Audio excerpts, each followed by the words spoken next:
Hello and welcome to a brand new episode of Heliopsychosis podcast.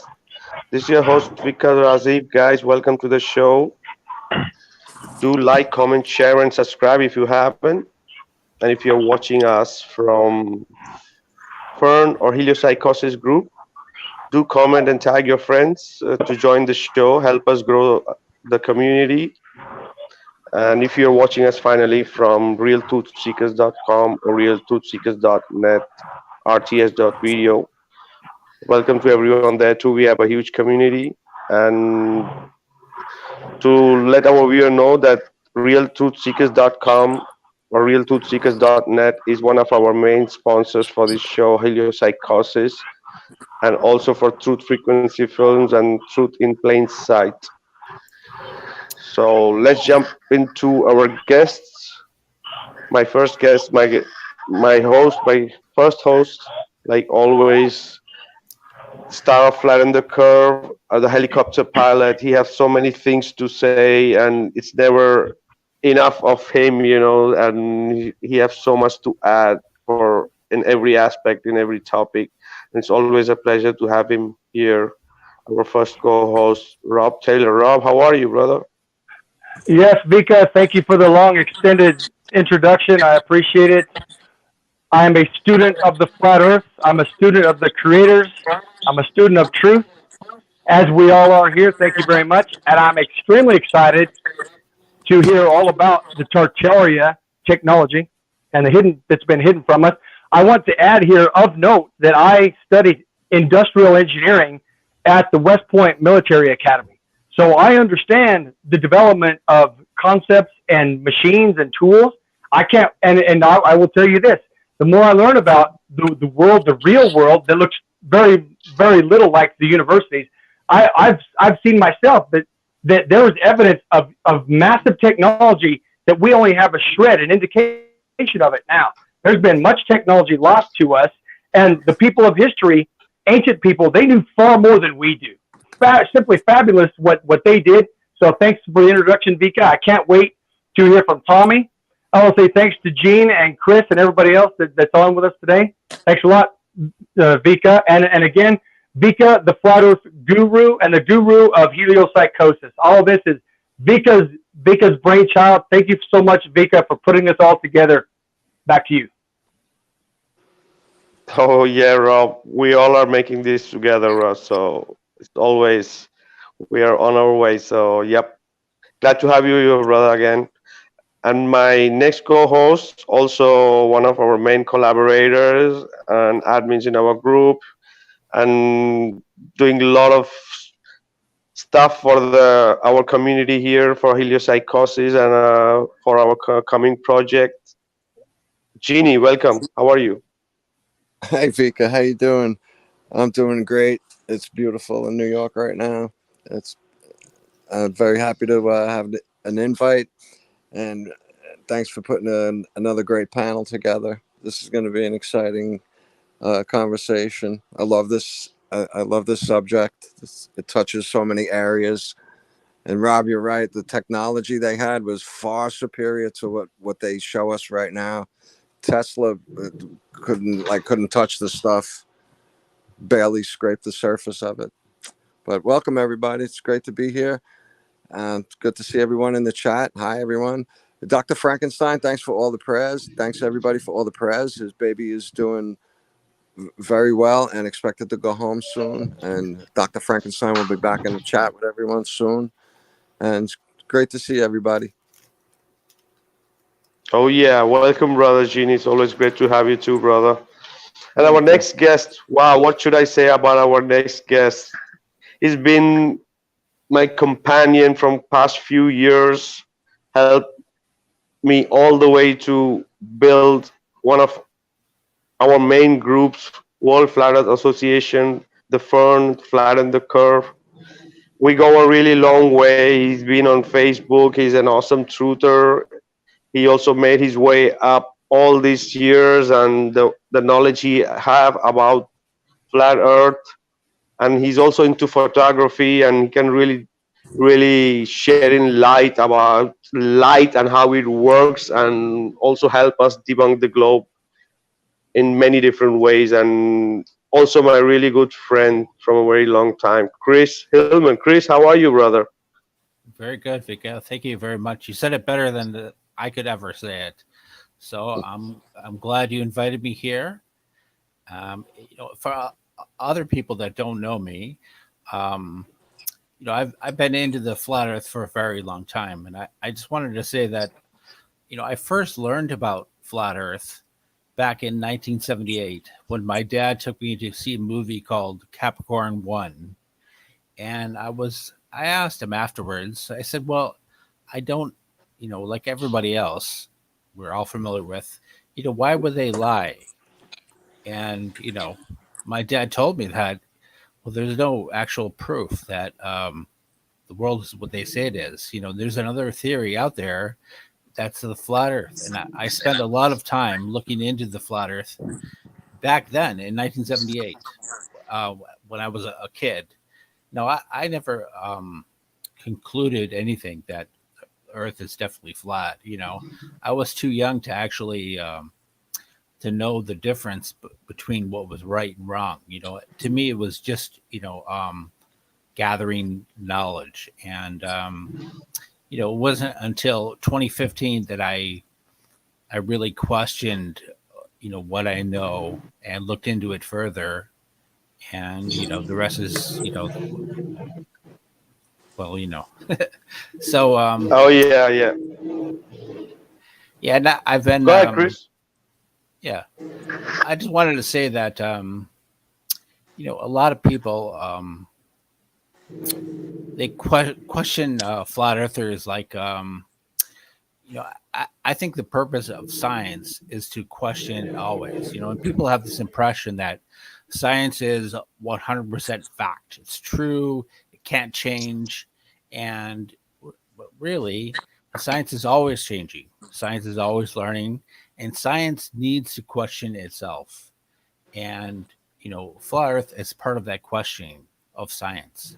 These anti-flat earthers that are out there, they really want to stagnate science and keep it from not changing.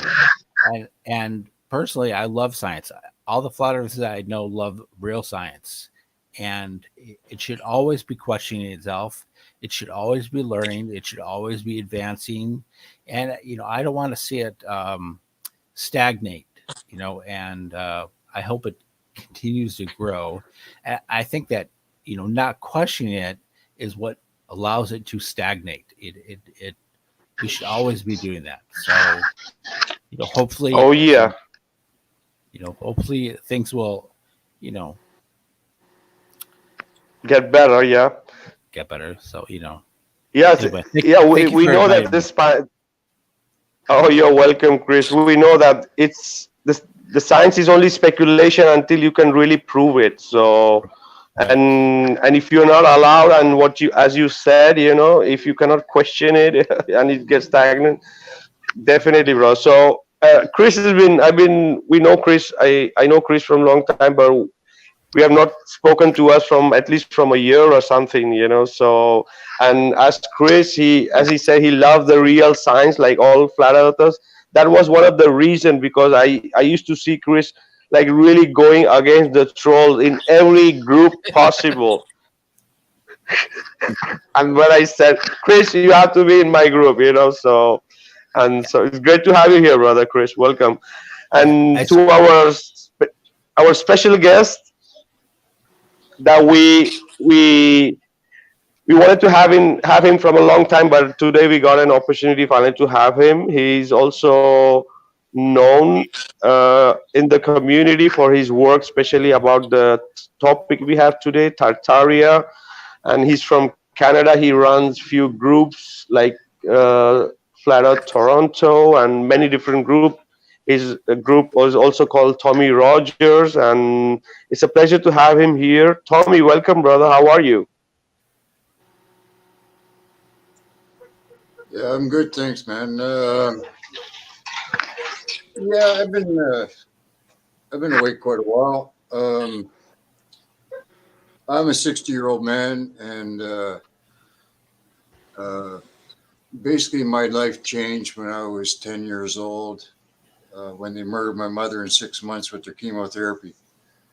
And I watched that shit go on. And ever since then, my life has been totally crazy. Basically, I've got a grade 4 education, and everything in my life has been basically a clusterfuck. I spent 5 years in high school selling drugs back in the 70s and early 80s and stuff. And and then I got in a motorcycle accident when I was 19. I broke both my thighs, my shin, and my pelvis, and had 23 operations to get me horizontal again. Vertical again, sorry, vertical. And yeah, it's just my whole life. I questioned everything from day one, especially after my mother died, because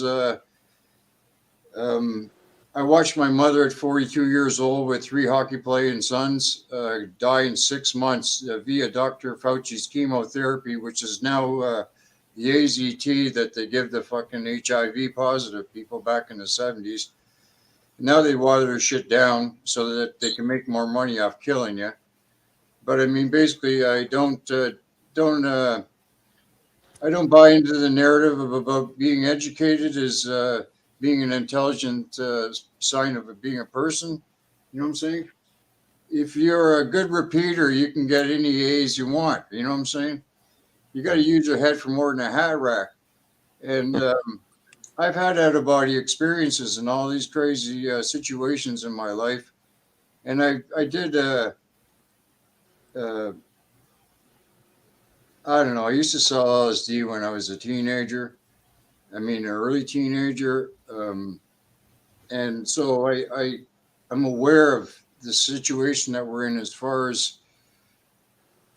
it's almost like a fucking simulation. You know what I'm saying? I mean, I went to a doctor back in 1984, 85. I just made a video yesterday about it.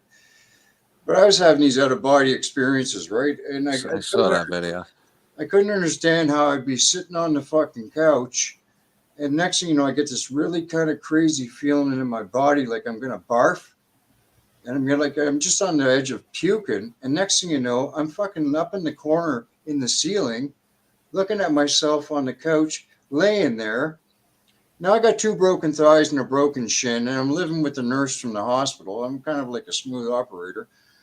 And so she's at work, and I'm laying on the fucking couch. And this is at Bayview and Shepherd in Toronto, right? So anyway, I was having these experiences all the time. And so I went to the fucking doctor one day. Well, you know, I was always going to the doctors because I became a pill junkie and literally, you know what I'm saying? Because the pharmaceutical shit they give you in Sunnybrook Hospital, it's just incredible. But anyway, beyond that, I went to the doctor, and this Chinese doctor says that I'm having an adrenaline rush. And I said, what? And he says, people in China murder people for these adrenaline glands. And the high I'm experiencing, people eat these adrenaline glands to have this out of body experience shit, right? And I'm hearing this from a doctor that's from China back When did he say that to? What year? 1984, right? Makes sense. I'm sorry. So look at that. But very similar to the DMT experience. But you were having naturally. Yeah, and you can do it yourself anyway. But this is where the sodium fluoride in the city waters that everybody's been so polluted with. I've got a distiller. I haven't drank city water in close to I don't know, 6 or 8 years. Like I used to buy the jugs of this shit until I could afford to buy a distiller, right?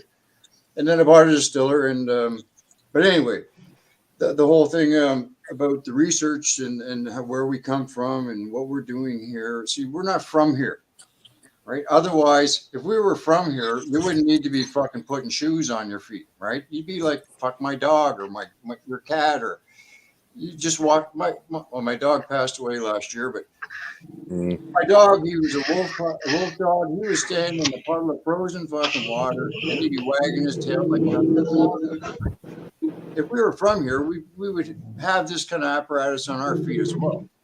And this gets really kind of creepy about how can we get all the DNA of every single animal that's kind of around, you know what I mean? you know they got DNA of a chimpanzee in your body? But the side of this is the chimpanzee doesn't have any DNA of us in it. You follow what I'm getting at?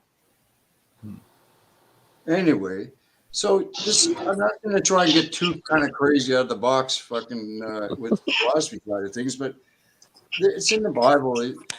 The Bible, you got to understand, like all the Bibles and everything were all written by the same group of people, right? I'm not shitting with you. All right. The Abrahamic religion is basically comes from the Brahma thing from the Hindus. You know what I mean? Brahma, Vishnu, Shiva. Well, this Abraham, Brahma, this is all part of the whole thing. And it's crazy. But anyway, I didn't come here to get into that kind of a discussion. But in regards to Tartaria, Tartaria is it's a big subject to take a look at because you got to be careful about. There's a lot of people out there that are putting all this information out there, and they're grabbling because they make money off of YouTube and BitChute and whatever. So they're going to make sure that their content, their service, they're going to provide content to their subscribers. So appeal to the audience. Well, they got. This is where I'm not monetized, right? They killed my first channel. Then it just came out of 60 days on Tommy Rogers 2 on YouTube. I got Tommy Rogers again. I got Tommy Rogers 2, and it's only got like 930 subs or something again. I mean, it's a crawl to get back into the game, but I'm not even pushing it. I don't bother with it because I'm not into it for money, right? I'm into it for truth. My rewards will come after this fucking bullshit lifetime, right? People don't seem to understand. Tommy, it's true that the subject of Tartaria is very, very complex. You know, there are so many different things. Even we ourselves, we have so many questions and so many different views, you know, in a way of what the generally ideas are there about Tartaria. You know, I don't buy 100% in Tartaria because I have my doubts, not in all or in all Tartaria, but in some aspects of it. But there are some aspects I totally believe, like, you know, like the dirigibles, you know, the flying machines, how they have, because of these flying machines, they had these so detailed maps, you know, the hyperloop and all this electric stuff they had before, and working with the ether, all this stuff, and the ether generators through this construction, all this stuff, yes. But there are some aspects that the reset, the mud flood, there are some things that doesn't make sense to me, like the whole world was Tartarian, you know. That it was just one race, for me, doesn't make sense, you know. So what are anybody wants to add? I'll say something. I believe Tartaria was multiple civilizations of various groups of different people, all with the same. I believe, there's been several resets. There's been a reset. I'm picking up now every 138 years, maybe 140 years. It's called. That close? Yeah, but this is only this is where this particular. It doesn't happen globally, sort of thing, as they're not realm wide. I mean, I don't want to say global because that's a psyop shit, but it's it doesn't always happen realm wide. The realm wide shit usually, from what I'm getting, happens about every 700-800 years. Okay, right. That's what I was thinking, like 5 to 7 or 8.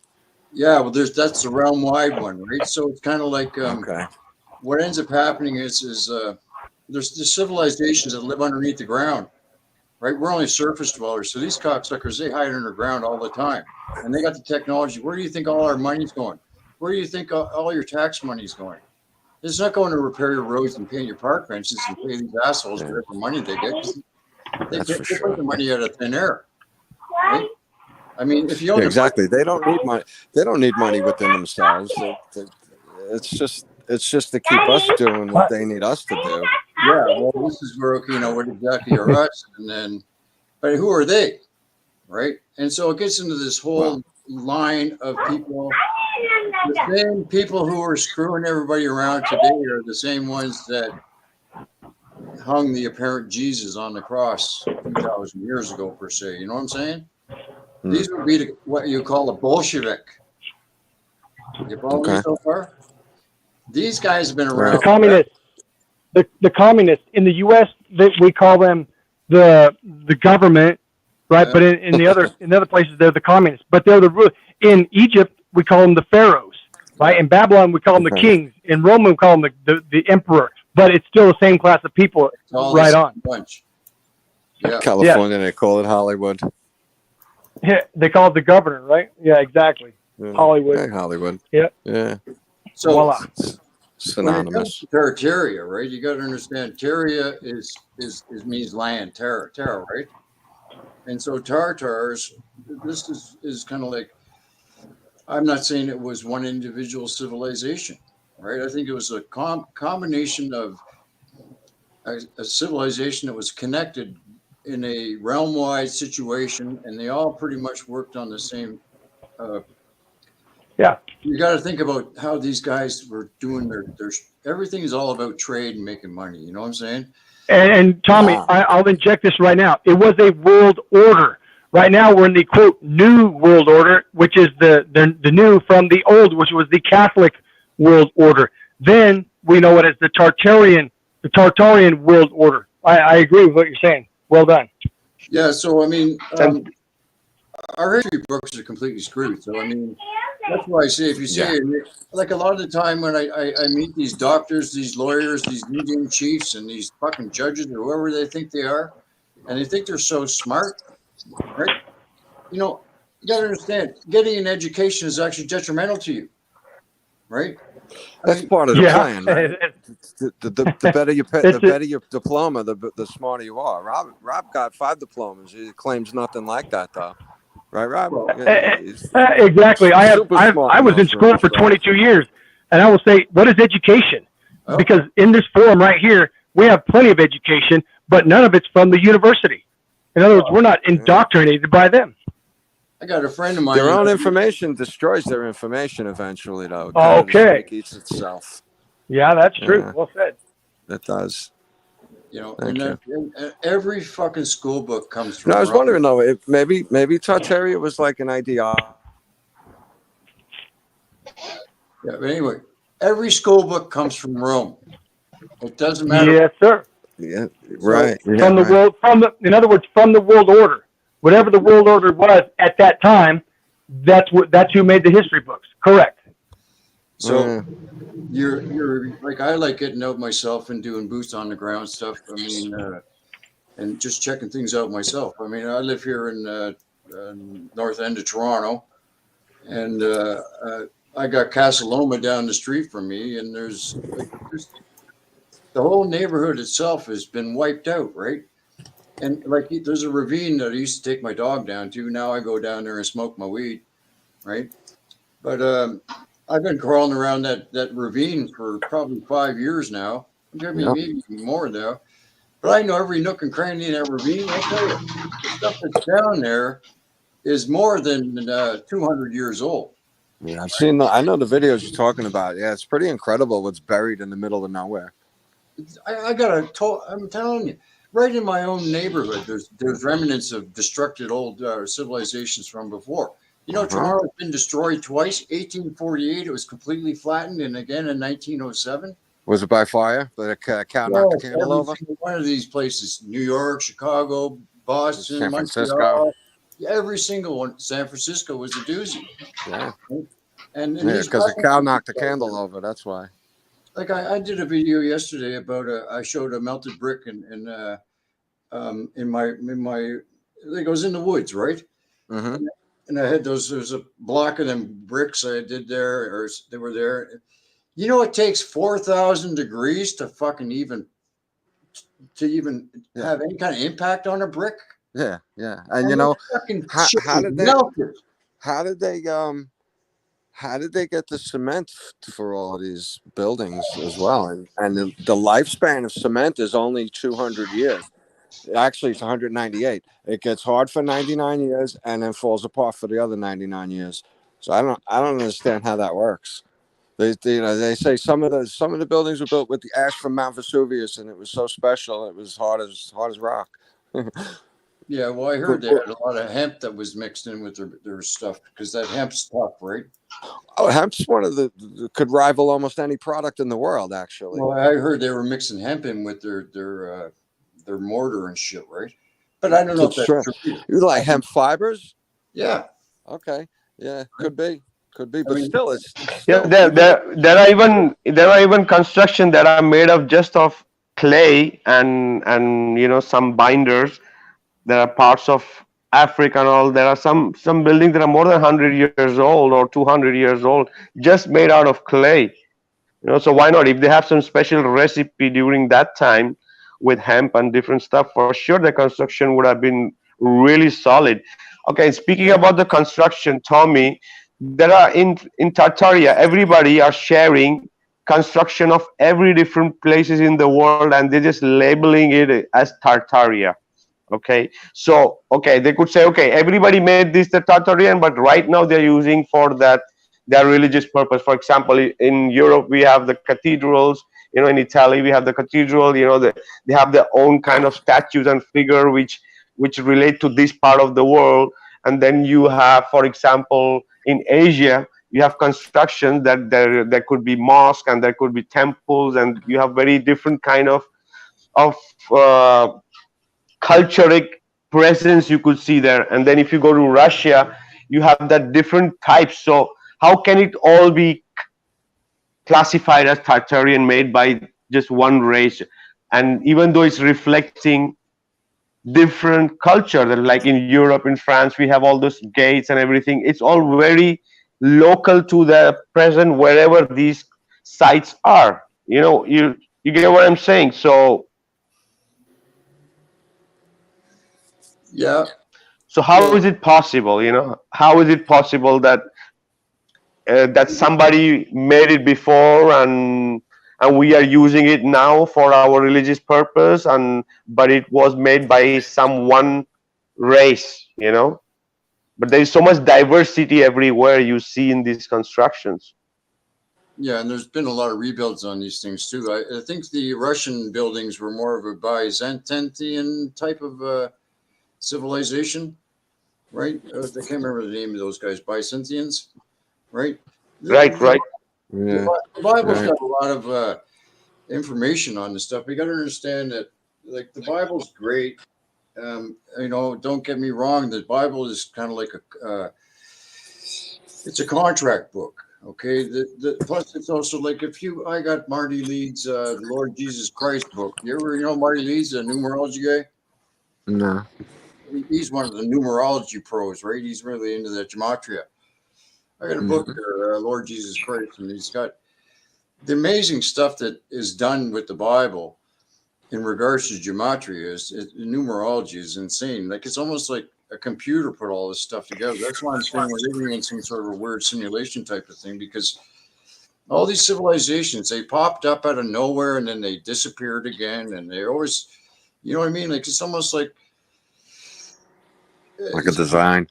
it's weird, man. If you take a look at when the white race came in here, and when there was like Chinese people and the people from India, all the different kinds of people that we have here today, right?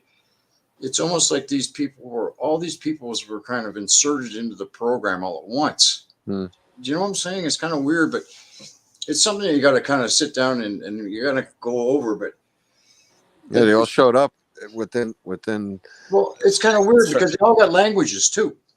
You see Right. the thing? So I mean, it's this Tower Babel stuff. It's kind of like weird.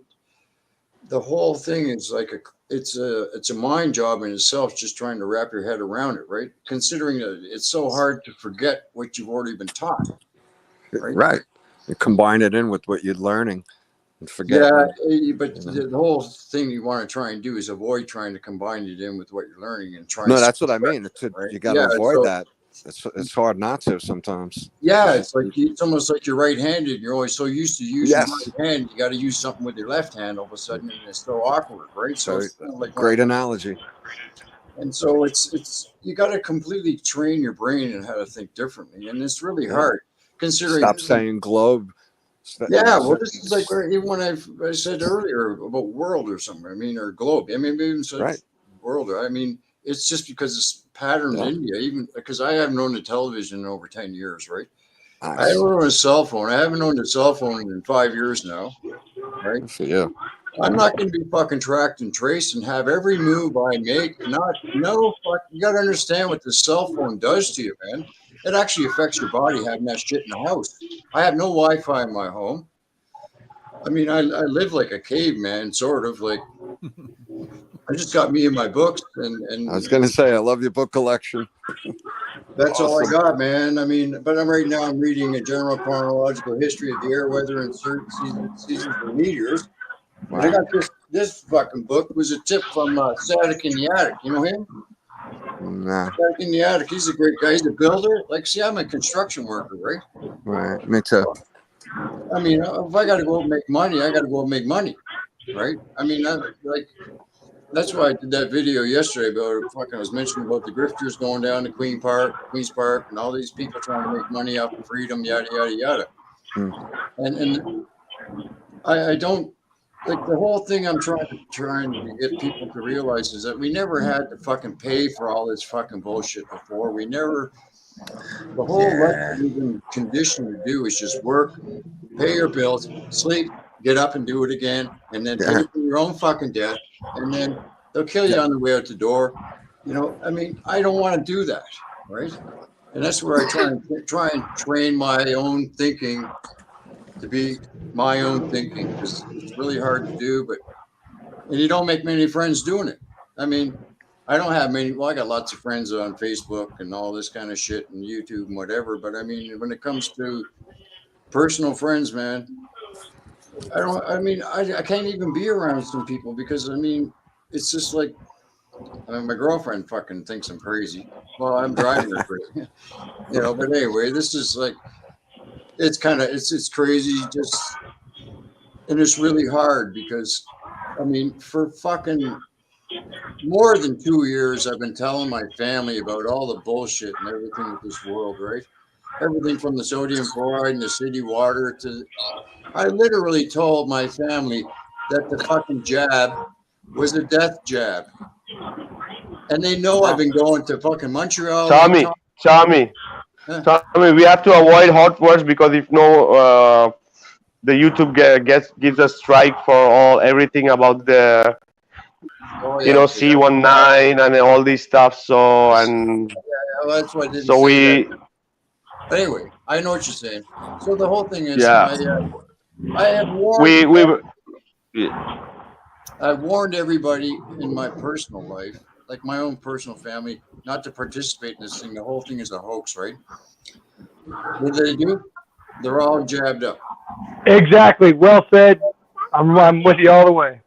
Yeah, we all got a very similar story.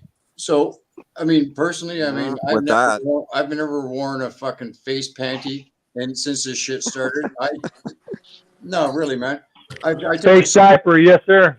It's a slave marker is what it is. Slave marker. That's all it is. Plus, it's a death item too, because I mean, when in comes life, out goes death, right?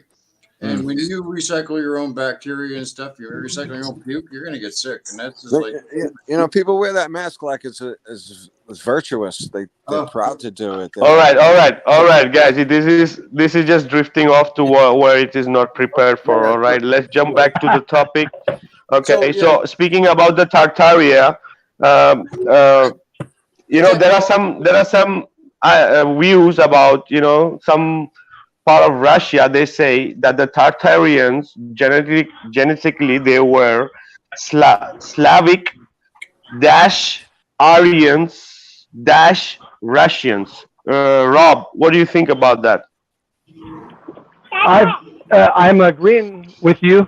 I've read somewhere that in eastern Russia, Siberia, there's in the ground buried are the remnants of a massive empire that was flattened, but it's in the ground now. So that agrees with what you're saying there, Vika. Absolutely. And then the remnants are everywhere.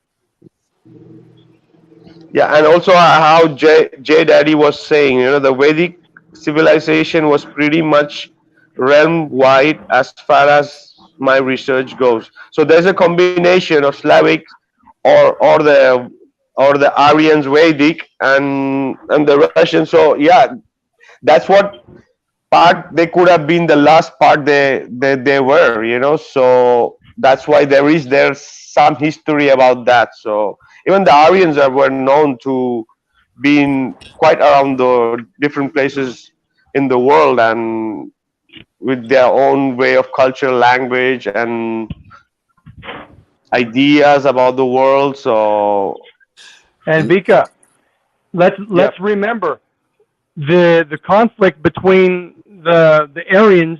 In the Aryans were pushing all the way down to India at one time. These are the Aryans that you're speaking of. The Aryans, they were more or less, they dominated all of Asia from the Ural Mountains all the way over to the eastern seaboard of Asia, China and Mongolia and north of and Siberia, all the way down into India itself. And Vika, you would know more about that than I do. that's a tremendous amount of land. But is the Aryans Tartarians? Yes, Anything? there they are. Yeah. Okay. Same. So the Aryan, it's the same. The Well, word is in both well, words. what he's saying is the Tartarians, they would be anybody who lived at that in that time period. Okay, the Tartarians, or in I don't that know if they zone. were Yeah, in a that zone. racial Yeah. in that time zone. I don't know if they were I don't know if they were ethnically. Civil. They would have been anybody. Okay. You ready for this? Yeah, go ahead. Rob got cut out. Rob, Okay. you're breaking up. Are you talking about me? Okay. This is what I wanted to tell you. The Caucasian race, okay? This is where those ones I was saying before, the Bolsheviks or whatever you want to call these guys, right?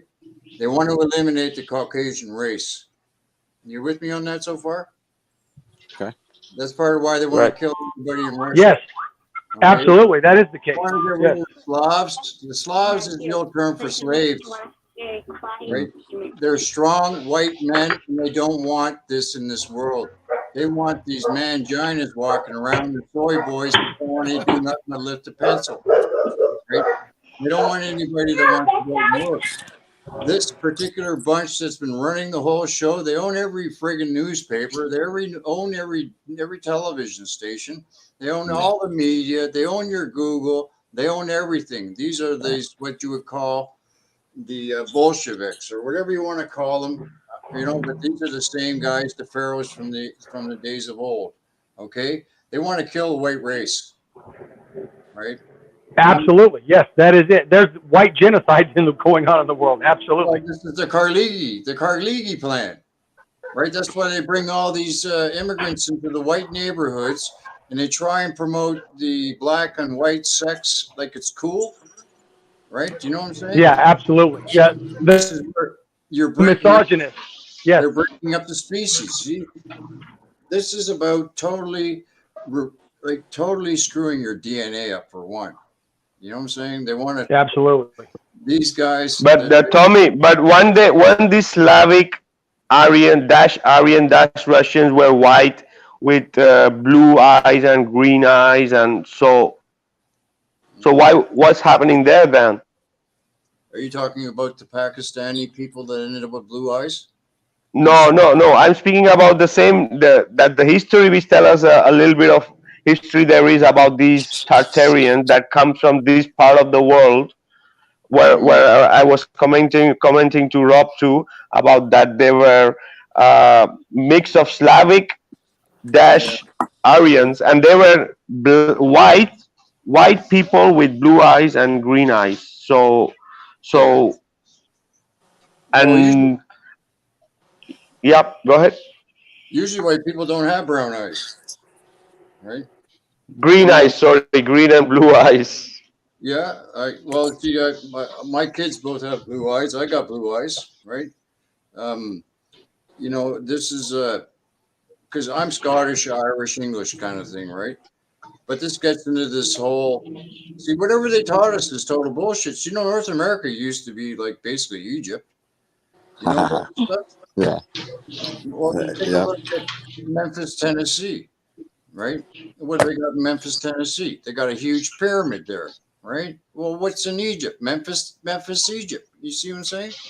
Mississippi was the Nile, right? Well, I even heard, and I got some information that they actually found Alexander the Great's tomb in southern Illinois in a cave where he was there with, I think, 12 Ptolemy other caskets that they found in Burroughs Cave in southeast Illinois. Nice. You hear about this stuff? Nah, when was that? What year? Oh, that was probably back in the 70s or 80s or something. Oh, recent. Right? Yeah. What? How about all the stuff Kincaid found through funding from the Smithsonian in the early 1900s in the Grand Canyon? All the Egyptian tombs and stuff, right? Yeah, and then the Smithsonian's lost his records for like 80 years. They had no idea who he was. But the place was all roped off, and you look at all the Egyptian names all over the place. You can't go in there. You know, it's like its own little Area 51. And here's another one in the eastern United States. The Mound Builder Society, the Smithsonian Institution, roped it all off, removed all of their artifacts, and then let it all grow back to grass. They removed all the evidence of the ancient civilizations. Smithsonian did it. They're part of the Vatican. Voila. Part of the world order. Yes, sir. Luciferian. I call him the Smithsonian. Well done. Exactly. What's the last scene of the movie, Raiders of the Lost Ark? When the old janitor guy is pushing the ark, it's in a box, and it's going into a warehouse to sit on the shelf. That's the Smithsonian. There you go. Museum of Natural History. Yeah, exactly. Way in the back in a box, and nobody will ever know it's there. All right, Tommy. One question for Tommy. Tommy, have you seen the Lost History of Flat Earth? Oh yeah, definitely. Yeah. So what is there that you think that you find that it's correct, or there are something that you think that maybe it's not so, don't connect so much? Well, he was doing great up until his last video. Did you see his last video? Where he reclined a few things, right? Then he backtracked on a whole bunch of the stuff he was saying that was actually legit, and he just started saying, "Well, everything he made up, half the shit." No, I didn't saw his last video. What are the changes, and what is he speaking about? Well, Campbell did a thing on that a couple of weeks ago. I saw that with that girl on autodidactic. Yeah, him and what's her name? Tartarian chick. She curses a lot. Yeah, she's. I like her and I don't like her. I mean, take it or leave it. But the conversation was interesting. I still haven't seen the video though. Well, you got to check out that video, and it's kind of like everything he told me. It's like it was kind of like a big letdown. Everybody was waiting for the next EUR fucking video to come out. And all of a sudden, he came out with that. Everyone went, "Oh man, you just totally let all the air out of our balloons, man. What are you doing to it?" Yeah, but what are you going to do? Believe him first and then believe him again? So what are you going to believe anything that guy says? This is where exactly. And you know what? I watched both of those. I watched all 6 hours of the Lost History, and then I watched the What on Earth Happened. I watched both of those, and I'll tell you, it knocked my socks off. But then I got to thinking. Does he mention the Creator? Does he mention the short lifespan of the earth? Not once. Not once does he ever mention the Creator or Jesus Christ or any of the Bible. He doesn't mention it at all. And I realized this guy's a shill. He's a poser. We can't trust him. There's things about it. But what exactly he's backing off from? Like from the documentary, from what point? Like from what proofs? That was which was really we find, wow, that's amazing, and now he's going back. What exactly? What was a big thing he said that? Nah, you know what? That's not true. It's this. Is there any one thing that rings out to you? No, one thing or this, according to the last video of him.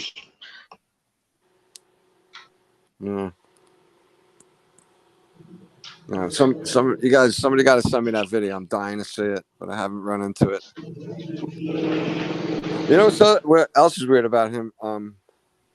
You don't see the guy. He's not available. I mean, I don't know. Bob from Glowbusters was talking to him. He said, but you don't know who he is. Like, there's no visual of the guy. All right. And he came out of Right. nowhere with I would compare 5-hour videos of bombs. FPV Angel. Everybody Yeah. knows FPV. He called Yeah. this guy up and said his name was fucking what was his name?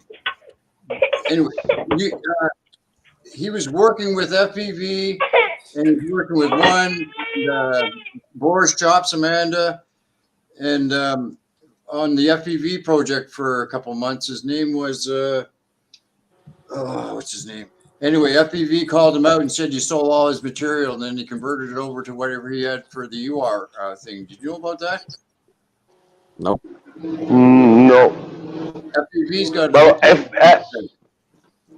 I'm familiar with some of FPV stuff. Yep. Yeah, and FPV's got angelic particle matrix, where he breaks down the flat Earth into a machine, right? And he uses the Nazca lines and stuff like that in Peru as part of his schematics for the layout underneath the grid underneath our ground, right?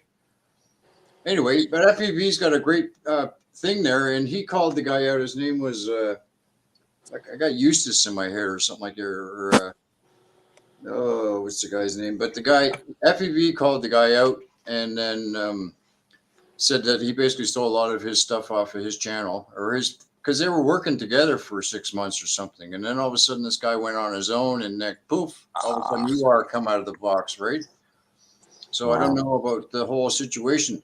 The content is great, like you said. You never see the guy's face. All you hear is his voice. It's all done professional. Yeah. It's almost like it's too good to be true. This is where. There you go. Right. The content I can say this. We can, if you don't mind, Tommy, we can compare this guy Iwaranon to Eric Dubé. It's completely he captures the narrative. He bedazzles everybody, and then he disappears, and you can't reach him. He's the Eric Dubé of Tartaria. There you go. And that's what everybody was waiting. Like I was saying about Campbell and Kelly. I think that's her name. I think it is. Yeah. They did that whole show for like an hour, maybe an hour and a half on what the hell happened here. They even brought up the video, and they went through the whole video and said, "What is going on here? Why is he saying this now?" Right? He brought down the smokestacks or something up in Scotland or something, and it was something weird like that. And he said, "No, see how this smokestack works here? They've been doing it like this for the whole time." And and mind you, brick making, like that red brick, it conducts electricity, right? Yeah, I thought when I first heard that, my first reaction was like, "Oh man, they're gonna make us look bad. This is crazy." And I looked into it to find out that Caltech is making electric cement right now. They're making stuff that's very similar. So they're ripping the technology over, they're reverse engineering it somehow. But and it's true. These red bricks. Yeah, this red brick construction can be found everywhere. I've seen myself in many different places. Mm-hmm. Yeah, and when they build them with the arches, it resonates magnetism supposedly, and it's complicated. Hey, what about Star Force? Who knows if Star Force is Tartarian? Because this got it across the whole world. Yeah, that's another technical thing, man. You know that those things look like those you ever seen those oscilloscopes, right? Right. The sound. They're spectacular. Yeah, they look like similar to like kymatics. Yeah, church windows where the stained glass got put in. But I believe those are also built with red brick as well. You know that? Wow. Same with that. It's like that Fort Jefferson down in Florida. You know that's got, right. 15 million red bricks in the middle in the Caribbean. Yeah. Where's the brick store down there, guys? The brick store came from New York State. That's where they got those bricks from, apparently. And you know, I think they had dirigibles back in the day. Whenever they built the Nazca lines and the maps, like Vika said too, they got hyper precision with these things that are miles long. They mapped the world to almost beautiful perfection hundreds of years ago. They had to do it from the air. I can't imagine walking around mapping the ground out like the way they did. Yeah. Have you ever seen the map that Mercator did in like 1500 Right. of Europe? Mm-hmm. It showed the Mount Meru and stuff like that. Well, if you look at that map, that's almost the exact replica of modern day depiction of Europe. The detail is just stunning, right? How did they get that kind of detail 500 years ago? It's like what they must have had a view from 1,000 miles high or something like that. And that's why I think the Hindenburg was a controlled burn. So no pun intended. Obviously, it was. It was the industrial. It was the sabotage. Of the old age. The old age of travel. Yeah, it was for the Hindenburg patrol. was industrial sabotage. It was. Right. Yeah, they wanted people to fear lighter than air travel. Yeah, how horribly scary yes, it was. Absolutely. Risking your life up there. Dirigible travel is so much more efficient than jet travel. It's 100 times more efficient than jet travel. It's just slower. That's all. So it takes you 4 days to get to California by air, but it's they had. But it's much more stable. It's much more safe. Its capacities are big. It's and the best part is that the people could see the Earth is flat. Also that's why they didn't want it. And for sure, the Rockefellers, they wanted to get in the fossil fuels. So it's just like a kind of red flag. Like point, for all time. Yeah, the Hindenburg disaster was definitely a planned attack. That was done on purpose because they didn't want anybody. See, I think back in the day, you used to be able to get in your own air dirigible and go over and do what you wanted, right? Right. I'll see you in 4 exactly. days. And what it does, it destroys their economic control of the entire world. That's what it does. Right? The New World Order did not want any competition.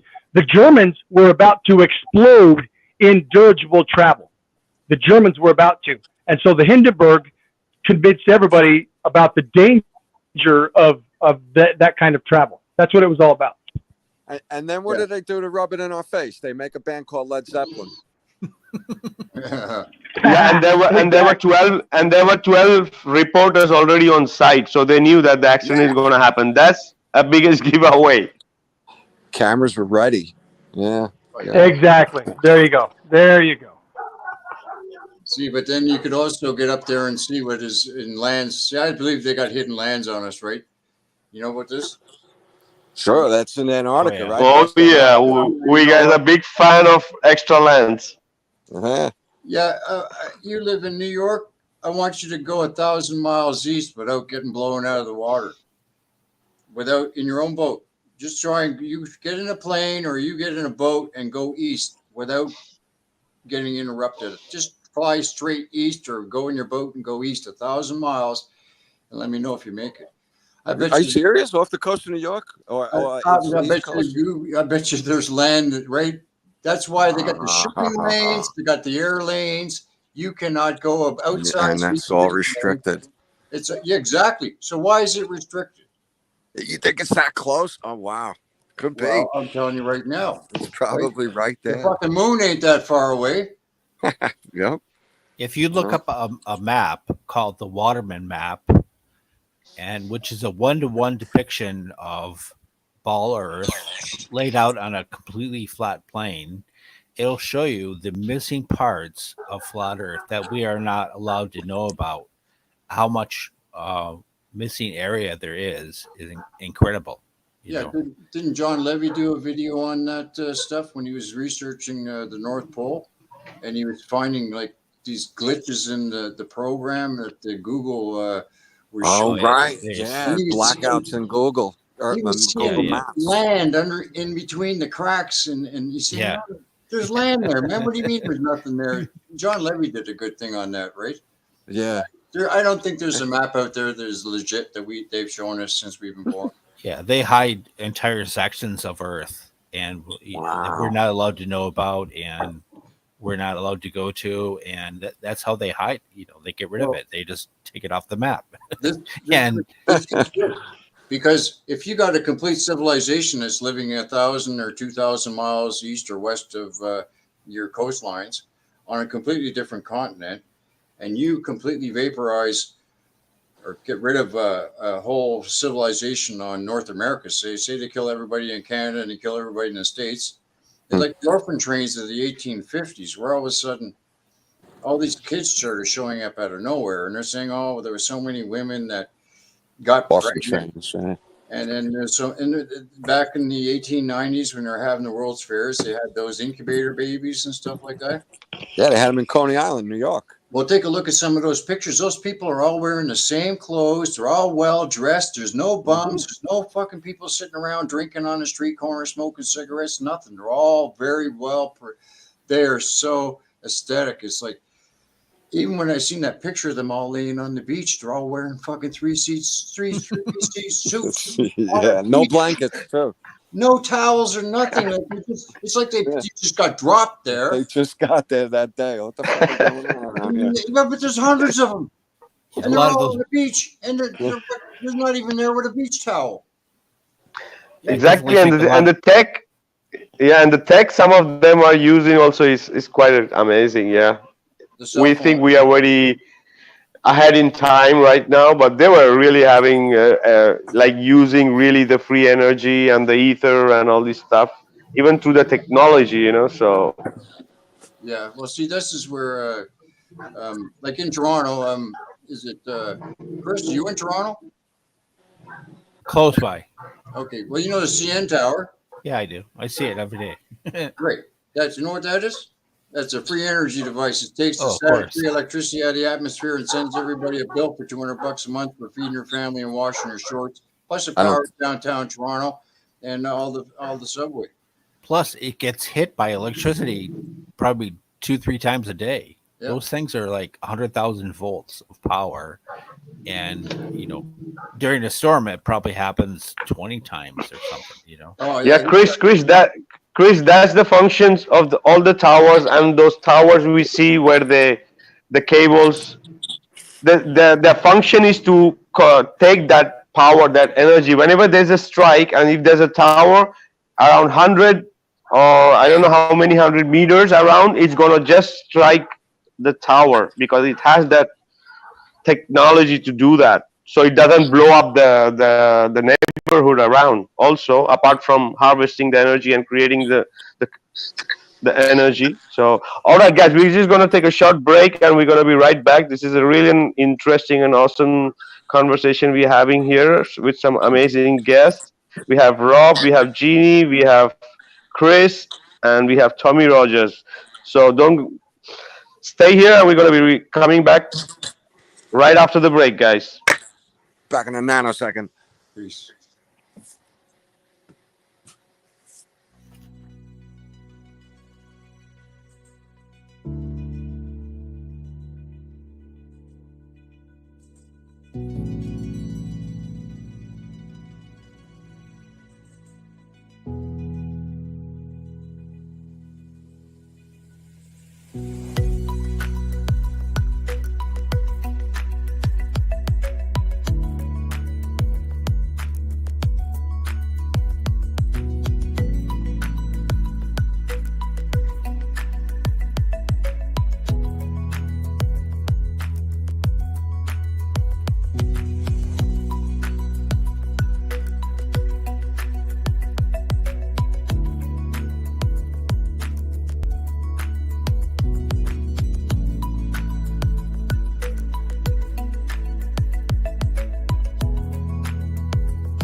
All right, welcome back, guys. That was a promo of Truth in Plain Sight that anybody can become a member on Facebook on Truth in Plain Sight or our YouTube channel here, VikkaDraziv Truth in Plain Sight. Welcome back, guys. We are having an awesome show with our topic about Tartaria that we have so many different questions and opinions, and we have some amazing guests with us. So let's jump in back. So, mud floods. What how it did happen? Does it count as a natural disaster or a man-made disaster, or what are the possibilities? How could a mud flood of mud that could move in such a wide distance? Because we are speaking about the whole part of Russia and everybody has it's such a wide distance. So what are the ideas about mud flood exactly? Anybody wants to add? Yeah, I can tell you about the mud flood. From what I'm getting, this mud flood event happens about every 138 years. Right. It doesn't happen realm wide. It happens in certain areas. Most areas that are um, um, probably the areas that get wiped out the most are the areas that are becoming more advanced civilized, more of an advanced civilization, and usually they end up getting wiped out because the evil side of this place. See, this is where you got to understand. Um, this is why the Bible says this is Satan's place. You see what I'm saying? Mm-hmm. Jesus says, "I didn't come down here to fix a place. I just came down here to show you how to get the fuck out." You know, um, that's what Jesus says in the Bible, man. This is the way it goes. I mean, but Jesus also says in the Bible that He knew me before I entered my mother's womb. Not to get all messed up with the shit down here. Get your experience and get out of here. You see what I I'm love saying? that. That's, Um, that's this is what you're good. here to do with this. That is what it's all about. Get your Do the spirit, get best your you can experience, down and here, go. guys. Don't get too attached to anything at all, No, ever, man. for any This is reason. why you can't even own property in this world. You can your car. You don't even own your friggin' car. You register your car is Regis. You're giving the Yeah. crown king your car, and they're giving it back to you with the ability to use it on their stipulations, insurance, license, ownership, paper, da, da, da, da, da, da, da, On da, their wonderful roads, and paying then for they their give you wonderful fucking $10 gas. a gallon gas to drive the Yeah, bugger. and that's what kills me, because you know what? We really don't even need the gasoline. We don't. No, you They can have use water. we need it because they forced us to need it, though. Yeah. They have Of technology. We course. could not. Yeah. The same Bolsheviks, the same pharaohs, the same bastards from before. You see, it's the same thing over and over and over again. These people are Yeah. not going to let us free, right? And No, wait. the only way you can escape the reality is not to be in it, right? And this is what Good the point. Bible is teaching you. Okay, he says, look, the only way to win the game is not to play the game at all. Hmm. So when you get into the game, my older brother, he's been a postie for got to be 45 years now. Canada Post. He's been there since Christ was a cowboy per se. You might take the Lord's name in vain stuff. Don't get me wrong here, but the thing is, He was a cowboy after all. He rode a bucking horse that didn't buck him. There you go. thing is, Hmm. Jesus taught you. Look at the whole thing is not to get messed up in the game down here. My older brother, like I was saying, his house has been paid for 35 years, but he still has to pay taxes every month. He's coming up on 7 years old. He's still working at the Canada Post. And I'm saying, brother, why are you still working, dude? Your house has been paid for. You got the big house in Oakville, Ontario, the 3-car garage, the gazebo. You got the kidney-shaped pool in the backyard, the big barbecue, the oak trees. Why are you working? I got to pay my bills, Taxes. Tommy. I said, he's got to pay property taxes on a home that he's owned for 30 years. So you know what that makes him? A glorified renter. You see? He Okay. doesn't have the title. The bank still has the title. The Pope owns everything, right? Unless you get your land title, which is you could probably do for about $25 gold coin to buy your own land, right? And then once you have it done, then you get your title. But there's a whole thing. Crow 77777. All You know what right. I'm saying? He does a lot of great stuff with the the man and your legal rights and Yeah, Crow's great. I mean, he's awesome. He's got a lot of great speakers on the show. Rose is great. Jason's cool. You know, all Yeah, those I'd like to mention to you while I'm thinking of it that we had a guest on a while back named Ron Farnham who wrote a book. I don't know if it's applicable to you, but it's called the solution, the solution and instruction manual for sovereignty and freedom, and it's how to get off the system and stop all of that. If you're interested in checking it out, Vika can hook you up with that guy. I think Rob is got that Oh book. yeah, yeah, he was awesome. Yeah, he's also in Hollywood. He does movies, and he's also author of few books Right, like right. editing, writing script, and also about religion and also Yeah. about this the what Jeannie said. Okay, so getting back to the question, Tommy, how could what's the reason, like what's the geographic phenomena that makes a mud flood happen? You know, what is it? It's not a flood like a Noah flood or something. it's So called the Angel of what Death. does it in Tartaria? How do they explain that? Because I see here, even where I am, I'm in south of Spain. I live very near to a very ancient city that is known as Gage, you know, and it's a lot of construction, cathedrals and theaters and very old stuff, and some of them are really buried. You know, the windows are almost near the ground, you know.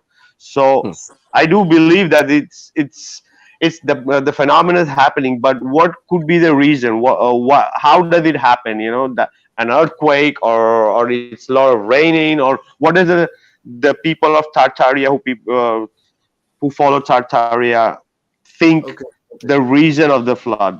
In the Bible, there's a thing called the Haggadah. Okay, this is a thing that the Jews they celebrate this event. It's the Passover. Do you see what I'm saying? It's the Passover, the Haggadah, right? But the Haggadah is tied into the angel of death. That's when you painted the blood over the doorway and the angel of death passed by your door. You see? Do you see what I'm saying? Mhm. This is back in the day when they they had this thing where the Hebrews painted blood over your doorway, and then the angel of death would pass your house. Do you see what I'm saying? Mhm. This Haggadah is the same thing that comes around every 138 years. It's the angel of death. It's fire. It's like they call it the phoenix. You follow me so far? Okay. When this thing flies over and it doesn't come in from space, it's probably up there in the skies as we're speaking now. It's just sitting there waiting for the time to click in. Do you follow me? What we see in the sky is not real. Okay? This is where I've taken film with my P900. I've zoomed in on a chemtrail plane. I got the bugger flying right along, and all of a sudden, boom, it disappears into nowhere. Really? I'm telling you, You got that on your YouTube? yeah, and I I also got got the lunar to wave see on that. my one of my videos. I did a moonshot, and I got a lunar wave. Right? Nice. The ripple in the firmament. Yeah. Well, it's kind of like, okay, is it a ripple in the firmament? Is it a ripple in the screen upstairs? You see what I'm Right. saying? Well, I mean, this is you got to understand this. What we see, what that this the scholastics tell us we see less than 5%. 5%. Yep. Yeah. Fuck, Out of man, 100. we're not even getting the popcorn into our seat before the cartoons are over and the movie's fucking I finished. know. Yeah, I So say we that a don't know lot. shit. Spirits live in the radio waves. Radio waves are right in front of you right now. The same Yeah. radio waves, and that's how spirits work. They're in Well, it's got to do with L. See who is the L? Who's Elohim? Elohim. Mm, Electronics, yeah, electricity. Right. This is where the a stuff lot gets. of it. You don't want to have the stuff in your home. I mean, I'm telling you right now. It's kind of hard. I got three computers here. I'm looking at three computer screens. I got them, but this is all I have here. I got my little zone here. I got my water distiller in the other room. I kind of eat like a rabbit, right? You know, I mean, I try not. It's really weird because the food they give us is no good. The water they give us is no good. The air they give us is no good, You're right? right. You You're know, we right. live in a fucking total situation where they got us thinking that white lab coats are the way to go, right? You know, like I'm telling you, I really, really have a disdain. I hate lawyers. I hate fucking politicians like there's no tomorrow, Yep. right? And I hate fucking doctors because butchers wear white lab coats too, you know, and I don't, you know what I'm saying? I'm not going Good to point. I am tired of giving these fucking assholes with a white fucking lab coat, and not talking about butchers because they're more useful than a goddamn doctor, right? Why would I give somebody who's killing people and working for the biggest drug dealer on the corner, which is the big farmer at the bottom of my street, who makes fucking millions of dollars every week, right? He's the drug dealer, not the guy selling weed on the corner or the little kid in the alley selling fucking crack, right? It's these doctors and these lawyers and these Indian chiefs that are fucking politically killing us. And the We gotta politicians fuck. that push their views and the cops that arrest us if we decide to go outside the line. Oh yeah, it gets better, man. You know that in order to be, I heard today that to become a 30-degree Freemason, you got to kill a baby. I wouldn't be shocked.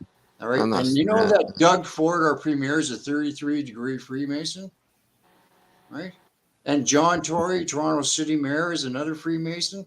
Yeah. You know that John Tory, our city mayor, sold our fucking Toronto Sky Dome that cost Toronto, Ontario taxpayers over $571 million and then some to Ted Rogers for $25 million. And he gets $100,000 a year for brokering a deal. And fucking John Tory. Hey, Tommy, relax, brother. Tommy, relax. You want to talk about check this out. How about Doug Ford and John Tory both murdered Rob Ford, the mayor of Toronto? And then, check this out. As soon as Rob was dead, John Tory became the fucking mayor of Toronto and Doug became the premier of Ontario. All within a heartbeat. Out of control. You want to tell me it's not a rigged game? That's out of control. Politicians. Sorry, this might get you. I don't know. You're on YouTube, aren't you? Yeah, I think this maybe they're gonna take down the video with so many hot words, but that's why. Maybe the people can enjoy. Maybe people can enjoy the live, but maybe they won't be able to see it later. So, all right, we're gonna continue. So, what was my take about the mud flood? I think. Maybe I'm wrong, but who knows? But my opinion is when there's a flood, be it we only the people know about Noah's flood, but there are many different cultures and history shows that there were few floods. Okay, normal floods, water floods. So whenever there's a flood, and when the water sets down, it's gonna have earth, that's moving when the water is moving. So once it's settled down, and if it's a big flood, the residue, the clay is gonna settle down and form a layer of mud. I think that's what happens, and this shows that there were floods even when these constructions were there. There would have been floods. And that's the clay that's have been settled down. That's my take. I don't know. Maybe I'm wrong. So anybody wants to add something? Could I add something about that? Yeah. So as far as I know about the mud floods, the process is called liquefaction. Yeah, exactly. Yeah. Well, everyone knows that there's underground rivers, waters, and seas, lots of it. And when that water starts to come up, it can turn the land, the solid land, into mud, where things start to just sink. It's like not from quicksand. Right. It's not from a earthquake or something falling on you. It's coming up from below, and you just sink into stuff. And that can happen locally over a region, and without warning. That's why I give it more credibility with thinking of it like that. Are you guys aware of the New Madrid event of 1811, 1812? Where 60,000 earthquakes ran up the Mississippi for a couple months. Oh, I've heard about that a little bit. Right? Yeah. Even the University of Tennessee did a big paper on that, right? This is where they say that the Mississippi River actually changed directions for some say 2 days, some say 2 weeks, some say a day. But I mean, there's a lot of information on that out there. That's where you get your liquefaction. See, if you when you got a major earthquake going on, right? That's when the ground turns to basically liquefies. The Right? vibration, though, The right? vibration just Right. turns everything into like a water, right? And Yeah. whatever's sitting there basically starts to sink in, right? There's that aspect of your earthquakes things, and these things can happen as well, right? See, Right. like when they built that Hoover Dam, right? When the dam started filling up with the water, the pressure that was putting on the both the mountains on each side of that or whatever was pushing out, and it was causing earthquakes as the Hoover Dam is filling. You see what I'm saying? Really? It's putting pressure on the exterior of the container, and it's causing earthquakes to go in either direction of the Hoover Dam. Do you follow what I'm saying? It's affecting the whatever's, I don't know how the hell they word it, but can you follow what I'm saying? So When just from the pressure, that's crazy. well, this will cause an earthquake, right? And so, I mean, but it's a crazy world, man. I mean, I've heard the United States Navy has actually sent a submarine to a base from the Pacific Ocean or something into the middle of Arizona, underneath, Oh, wow. right? You know, there's so much stuff that we don't know, right? And For you sure. know, the thing is, this is where you got to get into discernment. I mean, I tried my best to be a Christian-based fellow, right? Mm. You know, and sometimes it's really tough in a world where I'm walking around and everybody's got a face panty on. You know what I'm saying? It just sometimes sends me crazy, and I'm not so polite with these people. Like, well, I just keep away from them. You know what I mean? But You mean a slave mask? I, Slave mask it is. well, it's just sometimes I walk out and I figure, like, I'm in an open air zoo, and some of the animals are hostile and some are not. You know, that's the way I look at this world. I see Flat Earth Nation. That's Paco. Anyway, yeah. I got an idea about what they might be trying to do, though. If you know, I think they control the weather. They told us that plenty of different ways. They can make it rain where and when they want, and then they have HARP leaving the waves in through the clouds. Those rib shaped clouds is HARP in action, right? So Yeah.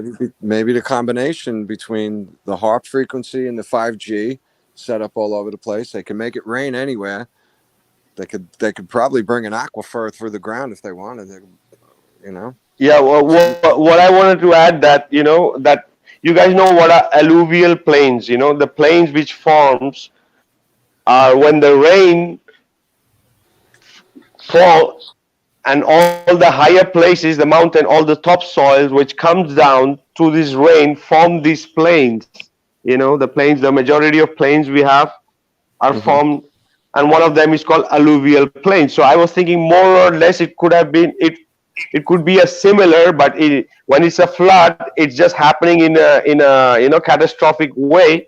But the process is this very similar to what's happening in a mud flood. But it could be true also that maybe it's happening from below the earth as liquefaction, and yeah, different way Yeah. of. But the firmament upstairs was different in the past. You guys ever hear about that? The sky was not always. See, this is where the firmament was. We have a thin firmament now, right? But it used to be a much thicker atmosphere before. That's why things grew bigger back in the day. This gets into the old stuff about the Titans and the Nephilim and the Right. giants of old and there was giants here in the 1800s. I mean, somebody was mentioning about the mounds and how the Smithsonian just totally cleaned out all the evidence of them guys being there. But I mean, there's books. There's been a lot of great. I got books here. I got about I don't know 10 books here on giants. I mean, those giants that were buried in the mounds were the Adena and the Hopewell, right? And the Native North Americans that were here in the 1800s were massive. They were big people, right? They weren't small people we have today. I go down to my city hall here, the old city hall. Every room is made for a 10-foot person. You know what I mean? The doorway, Right. it's oak. It's really thick. The whole building itself is one of those old Tartar buildings, right? Or what you want to call them, right? Old, another reset. But this is another one of those buildings. They got them all covered in gargoyles and all this creepy shit. You know what I'm saying? And the funny faces everywhere. And Yeah. hang on, man. Yeah. What's up? Call me back in there.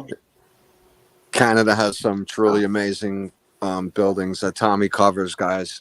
I would recommend Tommy's channel to everybody. I got some of the. And I got about 10 videos from the original. Tartarians could be in Russia, southwest Russia, northeast Russia. Tartarians are anybody who has control over trade and economy. Voila. Yeah, this is where I said the Tartaria part is land, right? Right. Yeah, so I meant before. Like, was it like Right. an idea that they had the power? But They were unified in that way, more than just a people like they are now. They, you know, I don't think there's any division between the governments really behind the scenes. They all this stuff is more or less a show, something like that. They're all in on And, even Russia. and, Right. and Gene, Yeah. Gene, Yes. Gene, let me talk on that. Yeah. I studied U.S. Army for 22 years. Any degree from West Point Military Academy, it's a international relations degree, as well as history degree, as well as my engineering studies, all right? And then the Amazing. second half of my Army career, two master's degrees covering international, political, military, economic sciences, and diplomatic sciences. Given all the books I've read since then, they are all connected.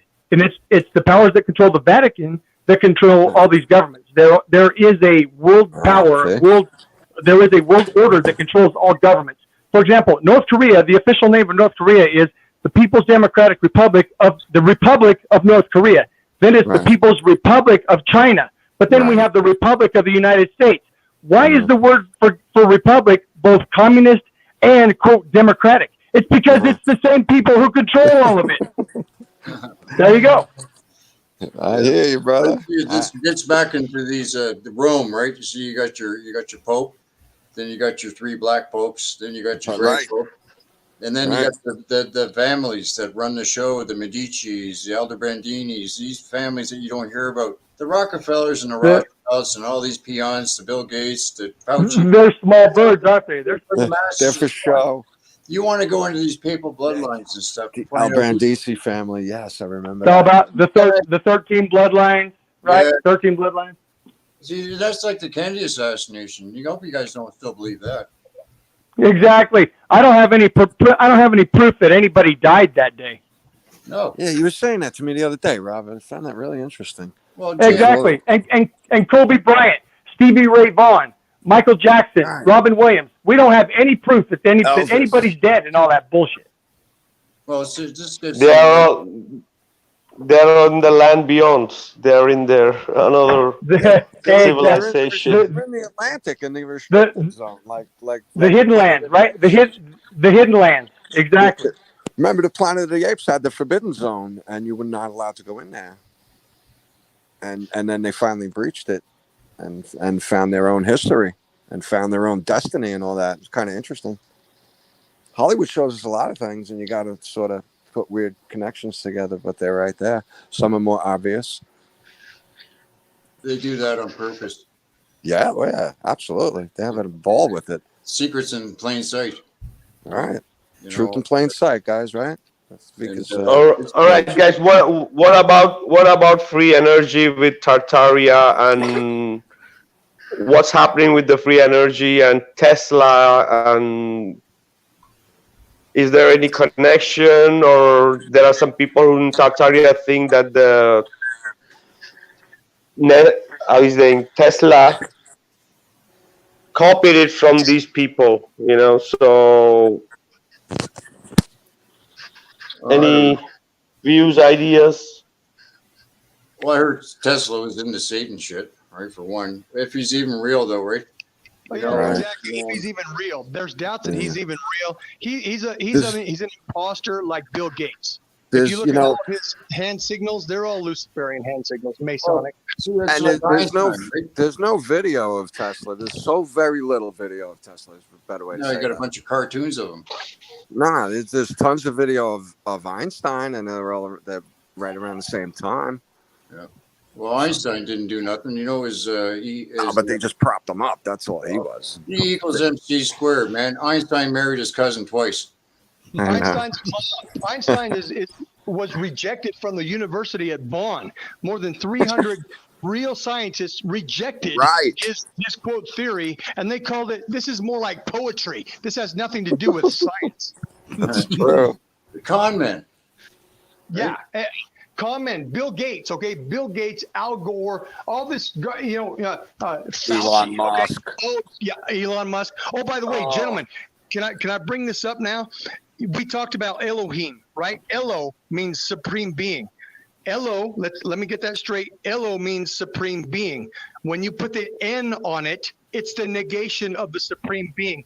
Elon means anti-God, the negation of God. That's what Elon means in Elon Musk. Everybody got it? There you go. Here's another one. And that's what Rob. Yeah, that's what he's doing. He's putting the rocket in the same way like the Tower of Babel. He's playing the same shit in this age. Thank you. Yes, my friend. Yeah. On top of that, alien is an anagram of Elohim. Look at the letters. They're exact replica anagram of Elohim. They've turned their evil space creatures into the Elohim. It's the same Elohim story, just in their evil, concocted, corrupted story. And that's how they tell us, everybody. There you go. I got two things. Aliens created the earth, right? Aliens created the earth. Well, that's correct. If we look at what alien, it comes from Elohim. The Elohim created the earth. There you go. They've just hijacked it for their own benefit. Check this out. Neil A. Armstrong. Neil A. is alien backwards. And Neil A. backwards, right? There you go. Yeah. In other words, they've made themselves into the gods. And when Elon Musk denies God and places himself in place of God, that's what they are. And back to you, Tommy, these Tartarian people, whoever they are, they recreate, they make themselves into gods over their subject people. That's what they do. That's what the story's all about. Yeah. Well, I don't know. Elon Musk is another broke con man too. You know, he's just another Bill Gates that stole everything. He never invented anything, right? I mean, apparently, if he ever got called on his shit, he would be owing millions of dollars to all kinds of people, right? Yeah, absolutely. Just like Donald Trump. Hey, and by the way, gentlemen, I know one of my good friend colleagues. She was born in Northern Rhodesia, which is now Zambia. She was born in Northern Rhodesia. She says that she never knew of a Musk family that mined emeralds. There is no such thing. It's all a fake story. That's crazy. Hey, did you know that Werner von Braun wrote a book in like 1952? Werner von Braun from Operation Paperclip, father of rocketry and got us to the moon. He wrote a book. Yeah, he wrote a book where they Life on Mars or something like that. I can't remember the name of the book, but where the name of the project was called Elon, and they were going to put people on Mars. It wasn't a person, but the project's name was Elon. It's just really kind of negating it's not ironic. It's them shoving it in our face again. That's really what it is. It's not ironic at all. Negating the LO in our face. Right. That's what. So, adding to the text, to the text stuff, Rob, and free energy stuff. So it could be like, according to the official narrative, Tesla is the one who invented the alternative current motor, AC motor, which is the basis of all electrical motors that exist today. All right, so that's. So if that is true, how come these Tartarians were using, or in that age they were using everything electric, from cars and sidewalks and many different things were working on electric? So you get what I'm saying? So that they were already having this technology even before Tesla. So maybe they put Tesla there to just show, to do the reset and say, these people, he invented all this technology. So could be. Right. Yeah, just like they are today, right? I see that totally. And Bill Gates or Anthony Fauci or Al Gore. He's just the guy who invented it, but in reality, there was a whole Tartarian empire behind it. There you go. He's standing on the shoulders of giants. Voila. Technological giants. Yeah. Make it wealth giants, right? Just like your remote control works through the air and all those devices. I wouldn't be surprised if they're harnessing the energy right out of the air. I would not. That's not shocking. And for the vehicles and powering back then. What is lightning? 1.21 gigawatts, right? Where does that come from? It's all from the rakia. It's all from the firmament. Remember, what is the sun? The sun is directed energy from the firmament. Absolutely. There you go. Electromagnetic. Yeah. Electric world. Yes, sir.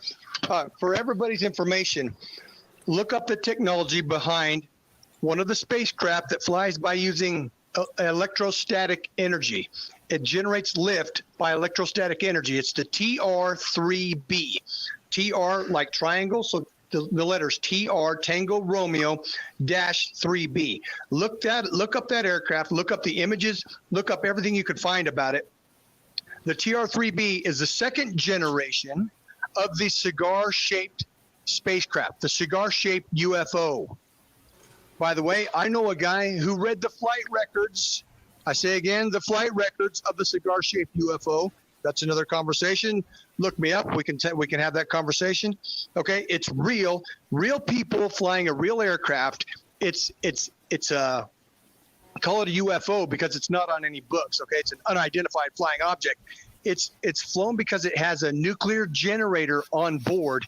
It creates such a static field of electricity around it. It flies in the air, generates lift, no different than a spider's body generates lift by electrifying its web.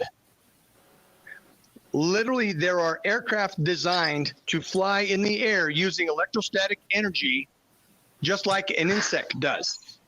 The first generation. Oh yeah, UFO, and then the next. We cannot even imagine, Rob. All this tech we know about. So imagine the tech we don't know about that these people could possess. All these the people who they would be beyond 50 years ahead of us in all different tech, and especially about aerial tech to move, to fly in every possible way. So, Vika, that's the bigger story right now. Right there. Okay. We could talk about everything we know, but that's about 1/1000th of what really exists that we don't know about. That's the bigger story. That's what I'm amazed about. As a pilot for the Army, I was paying attention when I was going through my flight school and all the little conversations. I knew that whatever we knew was basic information, just the basic. And that applies to us right now. Whatever we're discussing right now, that's just the tip of the iceberg. And that's kind of like we're pointing at the tip of the iceberg. We're not talking about the tip of the iceberg. We're talking about it. You see what I mean? I agree. So much more available, man. There's so much more out there that we don't even know about. We don't even dream about it. You see what I mean? We don't even totally dream agree, about it. Rob. There you go, man. That's what aggravates me, If me and Vika were talking about, if you lick a seed and plant a seed to grow vegetables for you, it will grow specific vegetables for you to gear towards something you're going to need because it read your DNA. And that thought just struck me so hard. I'm like, what could they be keeping from us? Oh my God. That seems like something so simple, yet so beautiful. And I'm just captured by that thought. That would Gene, they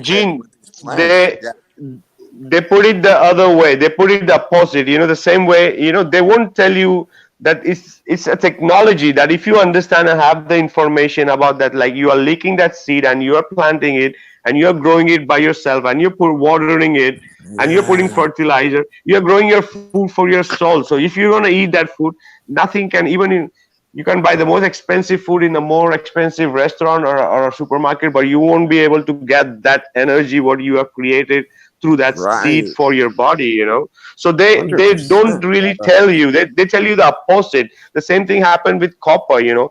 Copper, drinking water in Right. copper glasses and storing them, it's like antiviral. It's like it kills Yeah. everything.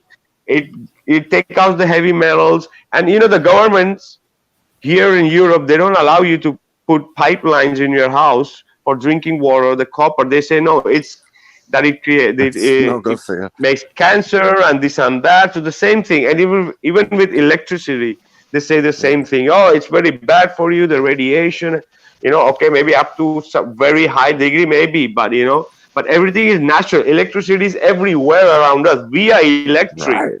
The Absolutely. universe is electric. The sun is electric. You know, Right. so Gravity is the electric force And pushing us all, down. yes, and all the other lights. It's all electric. So the cigar-shaped UFO, it's a magnetic, electromagnetic that gives Yes. lift. Here's what happens, Gina. If you're interested, go on the internet and type this. I'll talk to you later. Spider. Let's stick to the subject, bro. That's fine. Okay. It's just like a spider generates lift. Here's what happens: a spider will spin a web and let it float up in the air, and then it will electrify the web. You mean Because the spider that's ballooning? Yeah, there exactly. That's it. That's exactly Okay. what I'm talking about. I know what you're talking about. So the spider spins the web, it blows up in the air, and then the spider electrifies it. The Really? spider's body is lighter than the air around it, so it's literally the molecules of the air in the atmosphere, the H2O that's Yeah. vaporized all around it. Mhm. It literally the spider can climb in the air based on the static electricity of the air itself. So it can climb up in the air, and then as the air moves, it will balloon the crazy. spider wherever it goes. There you go. Oh, And man. so now our Tartarian rulers have ordered their scientists to create aircraft that fly using the same principle. They harnessed it, or they're reverse engineering it. Absolutely. That's what they've done. Yeah, I've read So- all about this. Look up the so- TR3B, look it up on the internet, read everything you can, and you'll find exactly what I did. There you go. TLT3. That's ballooning, So- like spiders balloon using Yeah. the air. Well, the U.S. that's government great. or the Tartarian government, okay, of the Tartarian government of today, which is the U.S. government, they have designed aircraft that fly like a spider balloons. Aircraft can fly. There you go. So, all right, so is it- Bob Nodell was saying electrostatic tethering. Rob. Yes. Yep. There you go. You call it tethering, call it ballooning, right? Same Beautiful. concept, right? Right. Same concept, different idea. There you go. Absolutely. so then it's And working like I on it's working on reverse incoherent electrostatic acceleration then, which would explain gravity, wouldn't it? Oh, there you go. Exactly. And we were when That's we what were they're talking doing. with Bob Nodell about this. Right. A lump of iron, if you throw it in water, it falls. Okay, if you drop it, it falls. But if we put enough of a static charge around it, let me say this again. If we put enough of electrostatic charge around it, it'll lift in the air like anything else. But let me tell you, that's quite a large electrostatic charge. Okay. Okay, but it's possible. But it is possible, okay? It is possible. Now we know this. If you take a rubber like a balloon, if we drop it in the air, it drops to the floor. But if we rub it on our hair for a little while, it gets a static charge and it'll float on the wall, right? Right. It'll stick to the wall because it's got a negative Got the it's got charge. a charge on it and it sticks to the wall. Well, theoretically, the same is possible for a hammer. You rub a hammer on your hair enough, it just stick it to the wall. You with me here? You just I put am. enough of a charge on it. Now, Hammerhead. let me tell you, they have done this. They've done that with the TR-3B. They're flying aircraft based on that very principle right there. They call it electrostatic tethering. Absolutely. There you go. Excellent. and it's absolutely phenomenal. And why am I so impressed with this? Like all of us here, I'm an industrial engineer. Did they ever tell me this at West Point? Of course not. I just figured it out for myself like everybody else did. I just read about it and I connected the simple breadcrumbs. Breadcrumbs are there all around us. Now, here's another thing. I'm going to say this for everybody. I've mentioned it before. It's the dartboard of truth. If we find one truth, like a breadcrumb, and we let it lead us to the next truth, pretty soon our truth is going to lead us back to the Creator. The Creator's at the middle. Once we find truth, we find the Creator. If we start at the Creator, we can find all of the truth. It's like a dartboard. Fabulous, eh? That's true. Hey, Bob, I can't play this video because I'm doing the live from my mobile, so I don't have an option to screen share. I don't know if anybody from on the panel is on a PC. Maybe they could have an option to screen share this, but I cannot. So maybe I would. Like Bob wanted us. All right, if you have a screen share, do that, Rob. I'll give it a shot. Which video you want me to put on? No, in the chat, Bob has put a link. I think it's about electrostatic feathering. Yeah. Thanks, Actually, Bob. there are several of them. I watched a few, but yeah, I'll take a look. All right. Hold on a sec here. If it's in the chat, yeah. I'll just pull it up. If you put the link in the chat, I'll just pull it up and screen share. Yeah. So the electric plays a huge part in this system of the Earth. You know, as I said about the electric sun, the electric charges with the gases that is creating the colors in the cloud. You know, and there's so many different ways it works on this plane, the electric, and we also part of being it, and in the atmosphere and below, and the earthing that it really helps us through the, you know, so it plays a really important role, and especially in the atmosphere when it's lighting up the day itself, you know, so with the particles and the ions, electrics. So it's amazing. Right, Go ahead, yes. Rob. I'm logging in from a different channel. Vika, please let me in, and then I'll start the video. What, I have to add you again in the stream? Well, I'm in the backstage right now. You are. I. Okay. There you go. There you go. All All right. But Rob's yeah, but then pumped we're up. gonna have an echo. We're gonna have an echo. I'll turn I'll off turn my off mic. my mic. Yeah.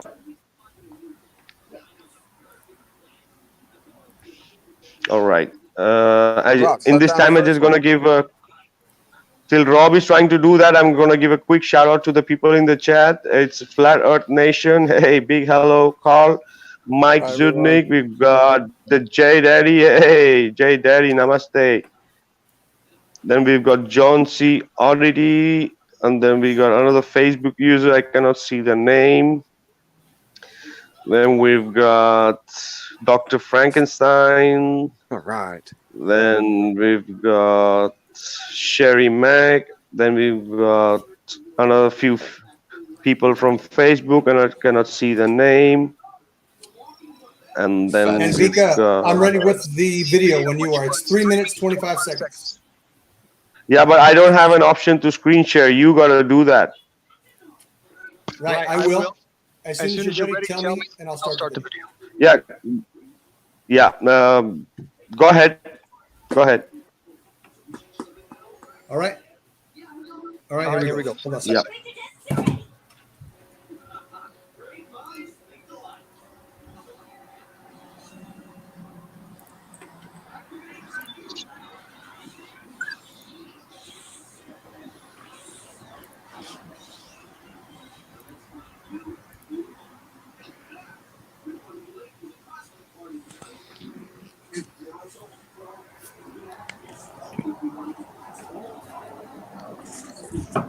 Are you playing it, Rob?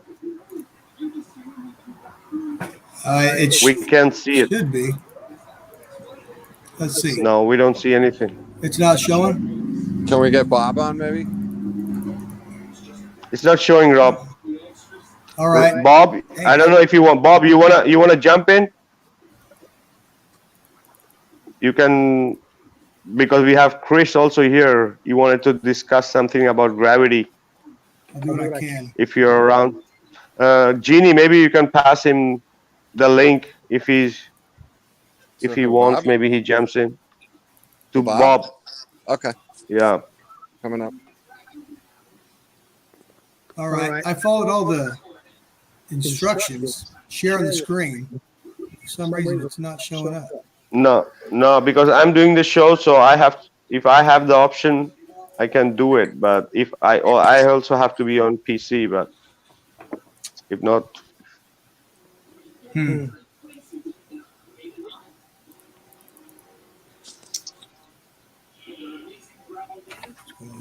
all right, Rob, let it be. I think we can watch it.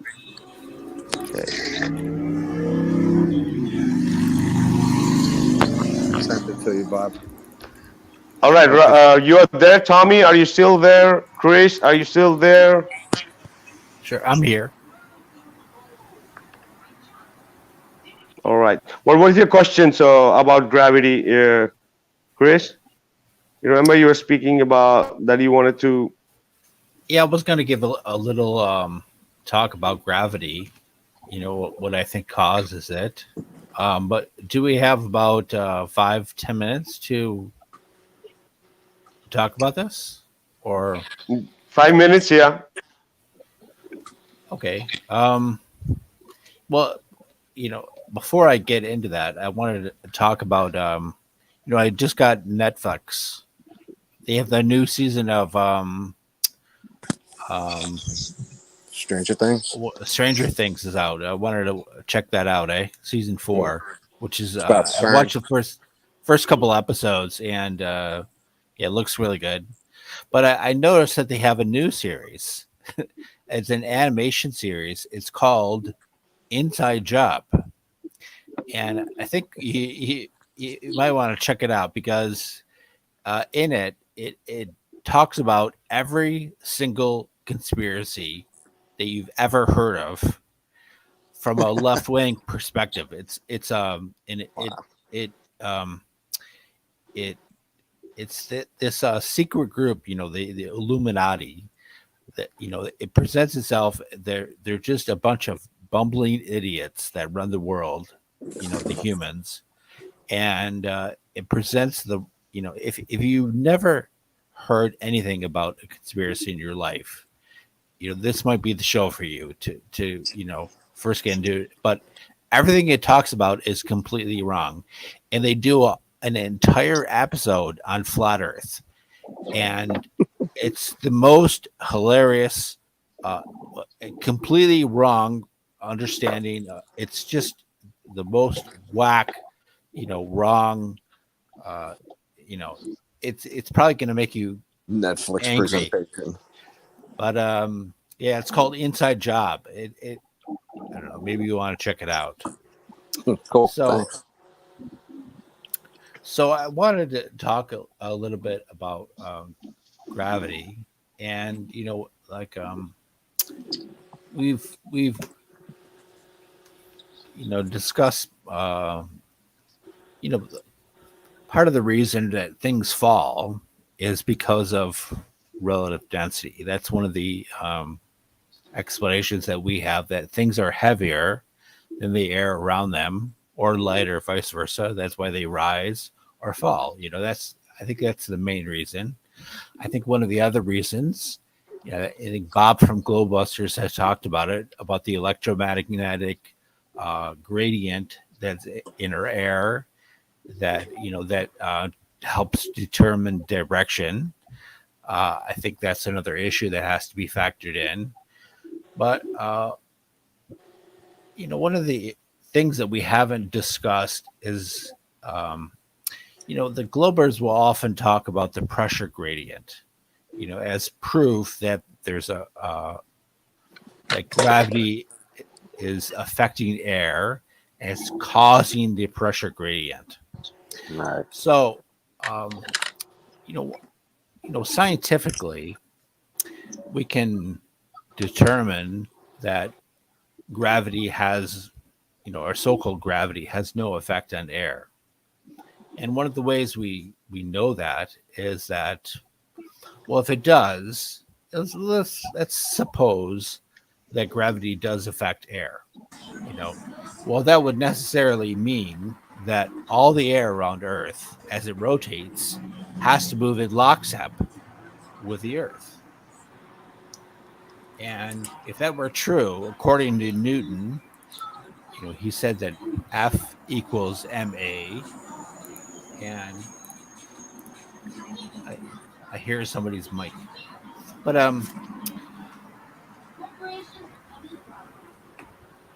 if that were true, if F equals ma and all the air moves in lockstep around the Earth, that means planes going in the opposite direction would necessarily have to resist the force of all that air moving to the east, and that doesn't happen.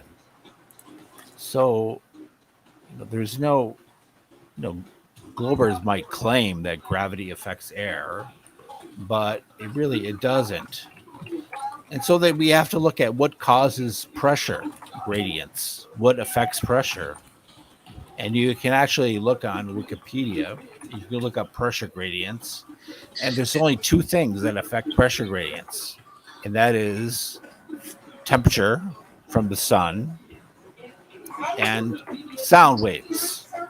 That's the only thing. Daddy. Hello. Can somebody shut off their mic? Just Tommy? yeah. Wait, Rob. Yeah.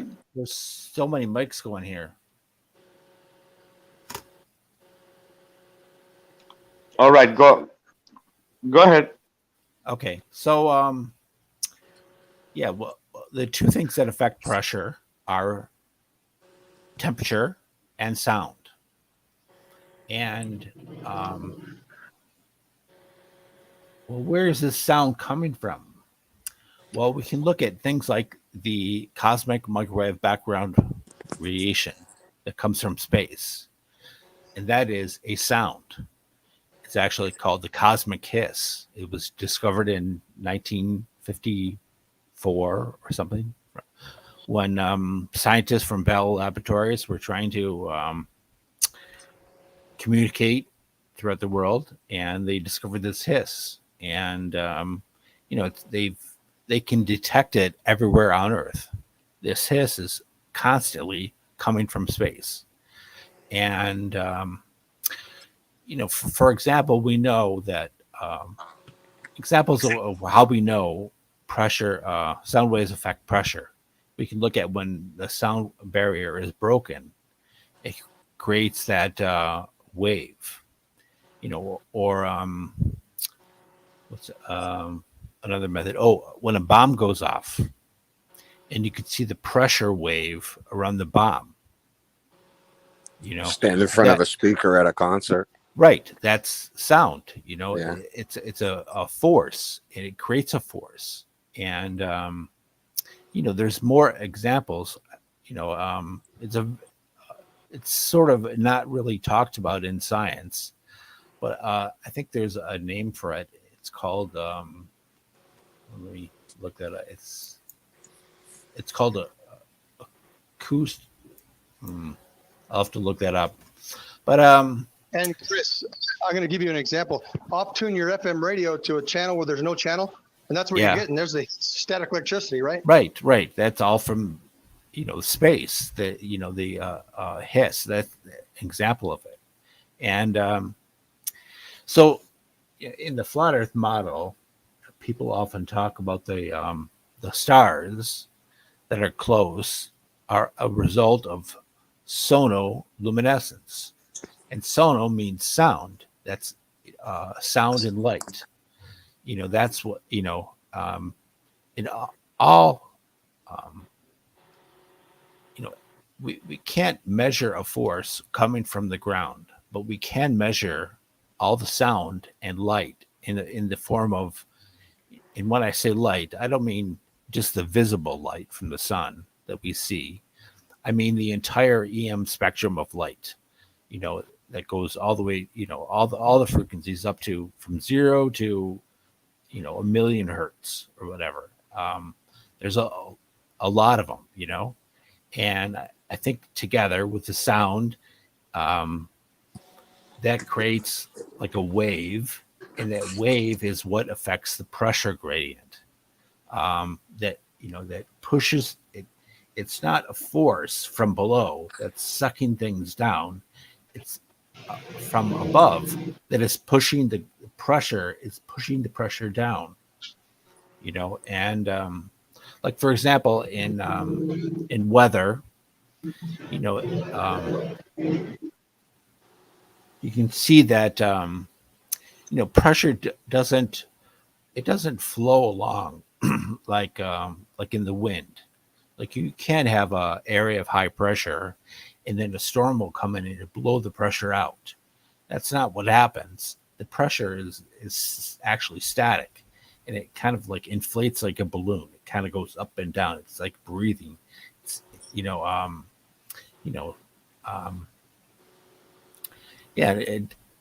I think it's definitely affected by this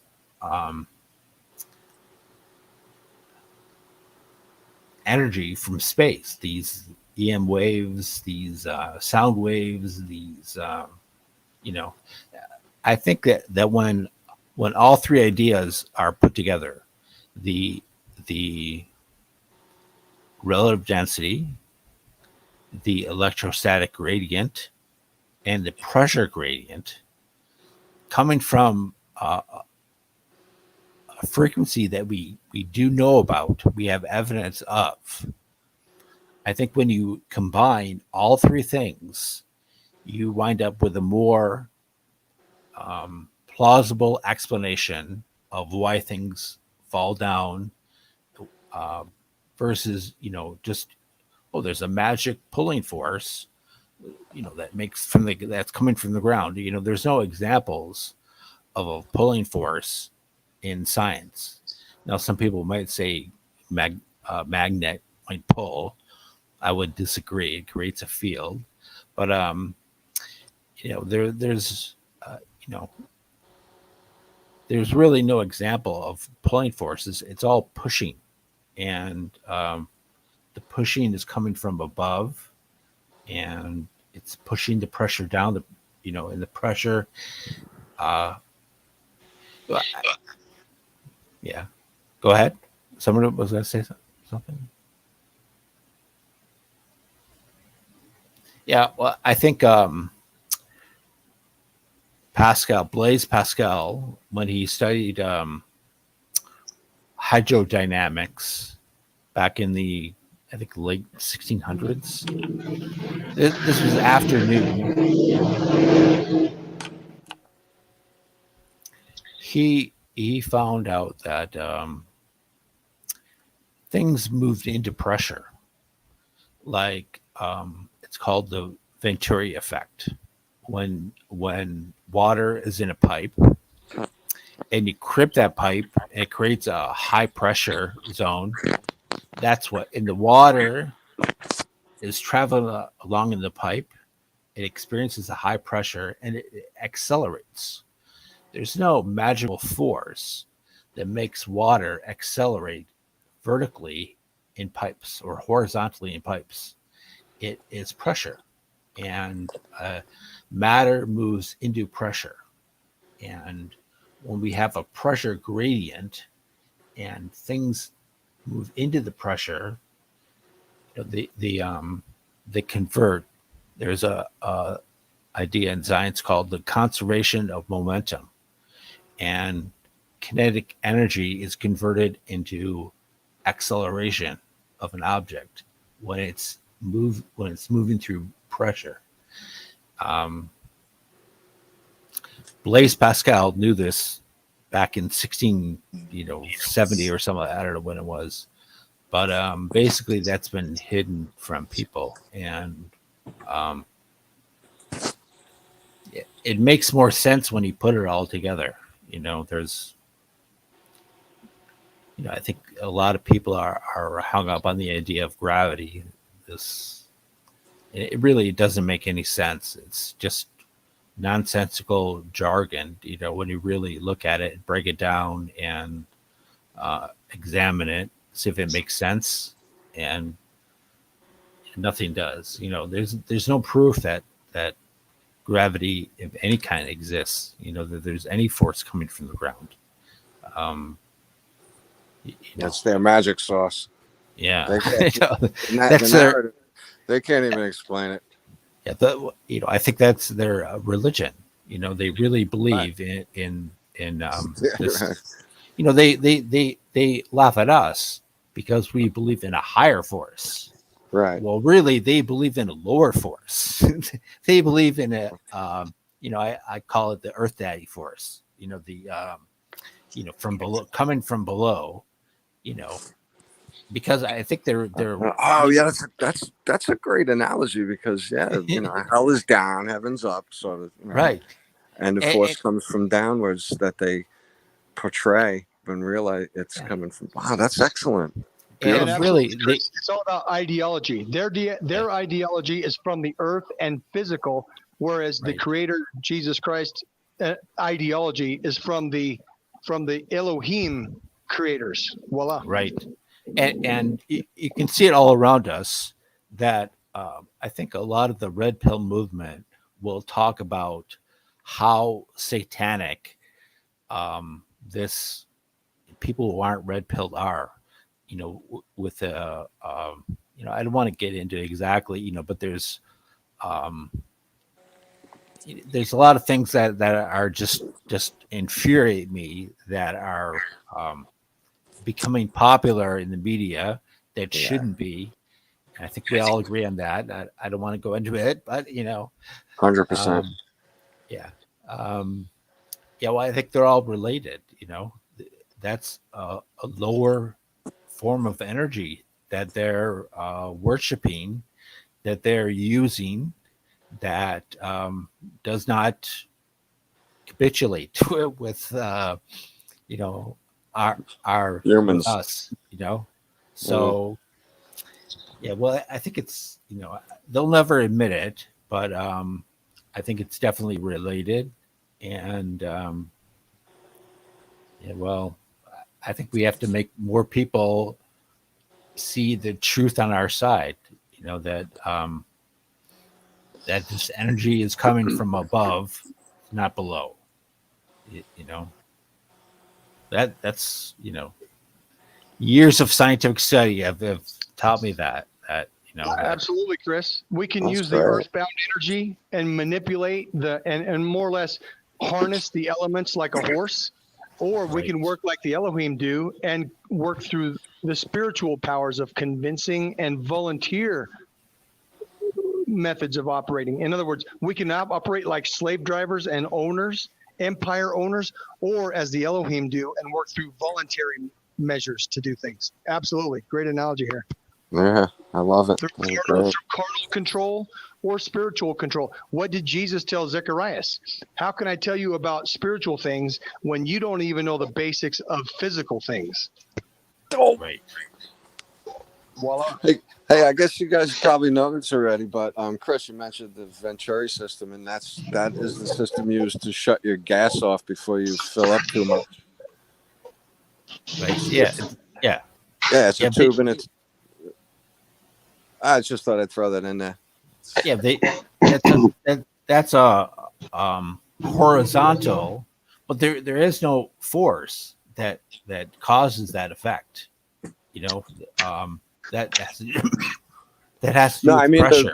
when you're filling up your gas tank and the water and the gas backs up into the smaller tube, it shuts it off. Yeah, but that has to do with pressure. Right. I'm sure. I think so. So it's Okay. Okay. It's a trigger system, though. It's a Venturi system. Chris, we'll just continue one moment. I just wanted to give a shout out to Flat Earth Nation. That is Carl Fletcher for the super chat, and he's asking what is the panel's thought of the picture I sent. So, guys, if you wanna click on the chat and see what image he's speaking about, because Carl, I cannot put the picture on the screen because I'm doing from my mobile. So I'm gonna check it. I'm gonna give my view. If Rob and Jeannie and Chris also, if you want to do that, and continue, Chris. I love the analogy you're having about this because there are so many different views and idea about the gravity, and I know you have been behind this from a long time. You know, we've been discussing some part of this also. So it's Well, very interesting. I'll Go just ahead. reiterate. I'll just reiterate what I thought. So we already have well discussed the relative density, and we're covering the Bob's idea about the electrostatic gradient. But I think we need to cover the the cause of the pressure gradient. That there's no evidence that gravity can cause a pulling force. There's it can't exist. I'll go through that example again. So if the Earth is turning and gravity does affect the air, it pulls it with it, but it moves in lockstep. That means planes going through that air in the opposite direction would have to account for the force of resisting all that air that is going to the east. Absolutely. So what And about it north south does not too? exist. North No south pilot would has be a ever nightmare. accounted for all that. Exactly. There's no accounting for any kind of these forces at all. And the other option is that okay, but then if you mention this to a glober, they'll say, well, the air doesn't move the Earth. Well, that would mean that that you could see from a helicopter, you could see the Earth moving below you. That means that you would, you can just hover up in a helicopter for 4 hours and go from New York City to Hawaii. That doesn't happen either. So there's no accounting for that. So when people say, oh, gravity affects air, they really don't know what they're talking about. And when you present them with this either or issue, and they're screwed if they do, and they're screwed if they don't. They don't know what to say, because they only have two options, and both of them are bad. And if you present both of them properly, they're just gonna, call you names and call you, oh, you're stupid, or they'll say something like, That's they when you don't know win. what to Then. do. Yeah, basically, That's when you won. So, you have to, so but yeah, can I ask you something? Though? Where does the hiss come from? I don't because where does what come from? the hiss. You said Oh, it comes from out. They're saying this comes from outer oh, space. I don't really know if I agree. If I yeah, the cosmic hiss. Yeah, well, it comes from the stars. from the stars, but The stars. Yeah, As a matter of fact, you could here's your answer to what you're saying. And I say this because I studied electric engineering as a minor in university. You could hook up a speaker to anything, and you're going to get a different hiss from you plug it into a cat's body versus plug it into your arm or plug it into your leg. You're going to get a different sound. Everything's got a sound to it. It's just the ambient electricity there. Electricity. plug it into an apple too, right? Oh, there you go. Absolutely. Everything's got a sound. Everything's got electricity, got a charge to it. Put a speaker on it and analyze it. And there's also what's called a spectrometer. A spectrometer will analyze the wave and what is the frequency of that electricity coming out of it. Okay. Right. There you go. And a classic example of a not a spectrometer, but the sound that manipulates the frequency, an electric guitar. An electric guitar takes electricity and makes sound with it. So there's an example of it. And the other idea I wanted to mention was that, well, how far away, can we record a sound? Now, if you talk to someone who believes in heliocentricity, they'll say, well, billions of light years. We can just, but there's no proof that we can that sound travels that far, or that we can, the furthest sound that we can measure on Earth is 10,000 miles, which would correlate with the flat Earth model that the stars are Right. probably about 10,000 miles away, that they are sonoluminescent, they are electric, they emanate sound, that sound wave travels down to Earth, and everything is closer, much closer than we are always taught, so, So I have a question about sound, though. I mean, Sure. isn't it vibration? Oh yeah, perturbation So of I'm sorry. Go ahead. yeah, it's a perturbation. Sound is a perturbation of Perturbation. yeah, it's a vibration Okay. of I guess particles or something. Okay. It's Well, like yeah, it's like a wave. right. Yeah, It's wave. like a That yeah, disrupt, it's more. like a disruption in the water, but it's a disruption in the air of a certain pattern. Right. Right? Exactly. Yeah. All right, Exactly. So does that vibration equal sound without something to interpret it as sound? Well, I suppose you have Well, yes, of course, the disturbance is there. The waves are there. Whether Right. you put a device on it to hear it or not is up to you. But the disturbance is there. We use the device to replicate the sound. Voila. Exactly. So my And question is when the a vibration. tree falls in the forest, does it make a sound? Well, yeah, it makes a sound. Whether somebody hears it or not depends on whether they hear it. Yeah.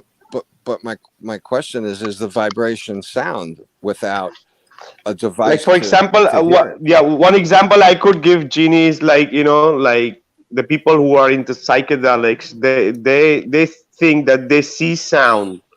So Okay. what is happening in the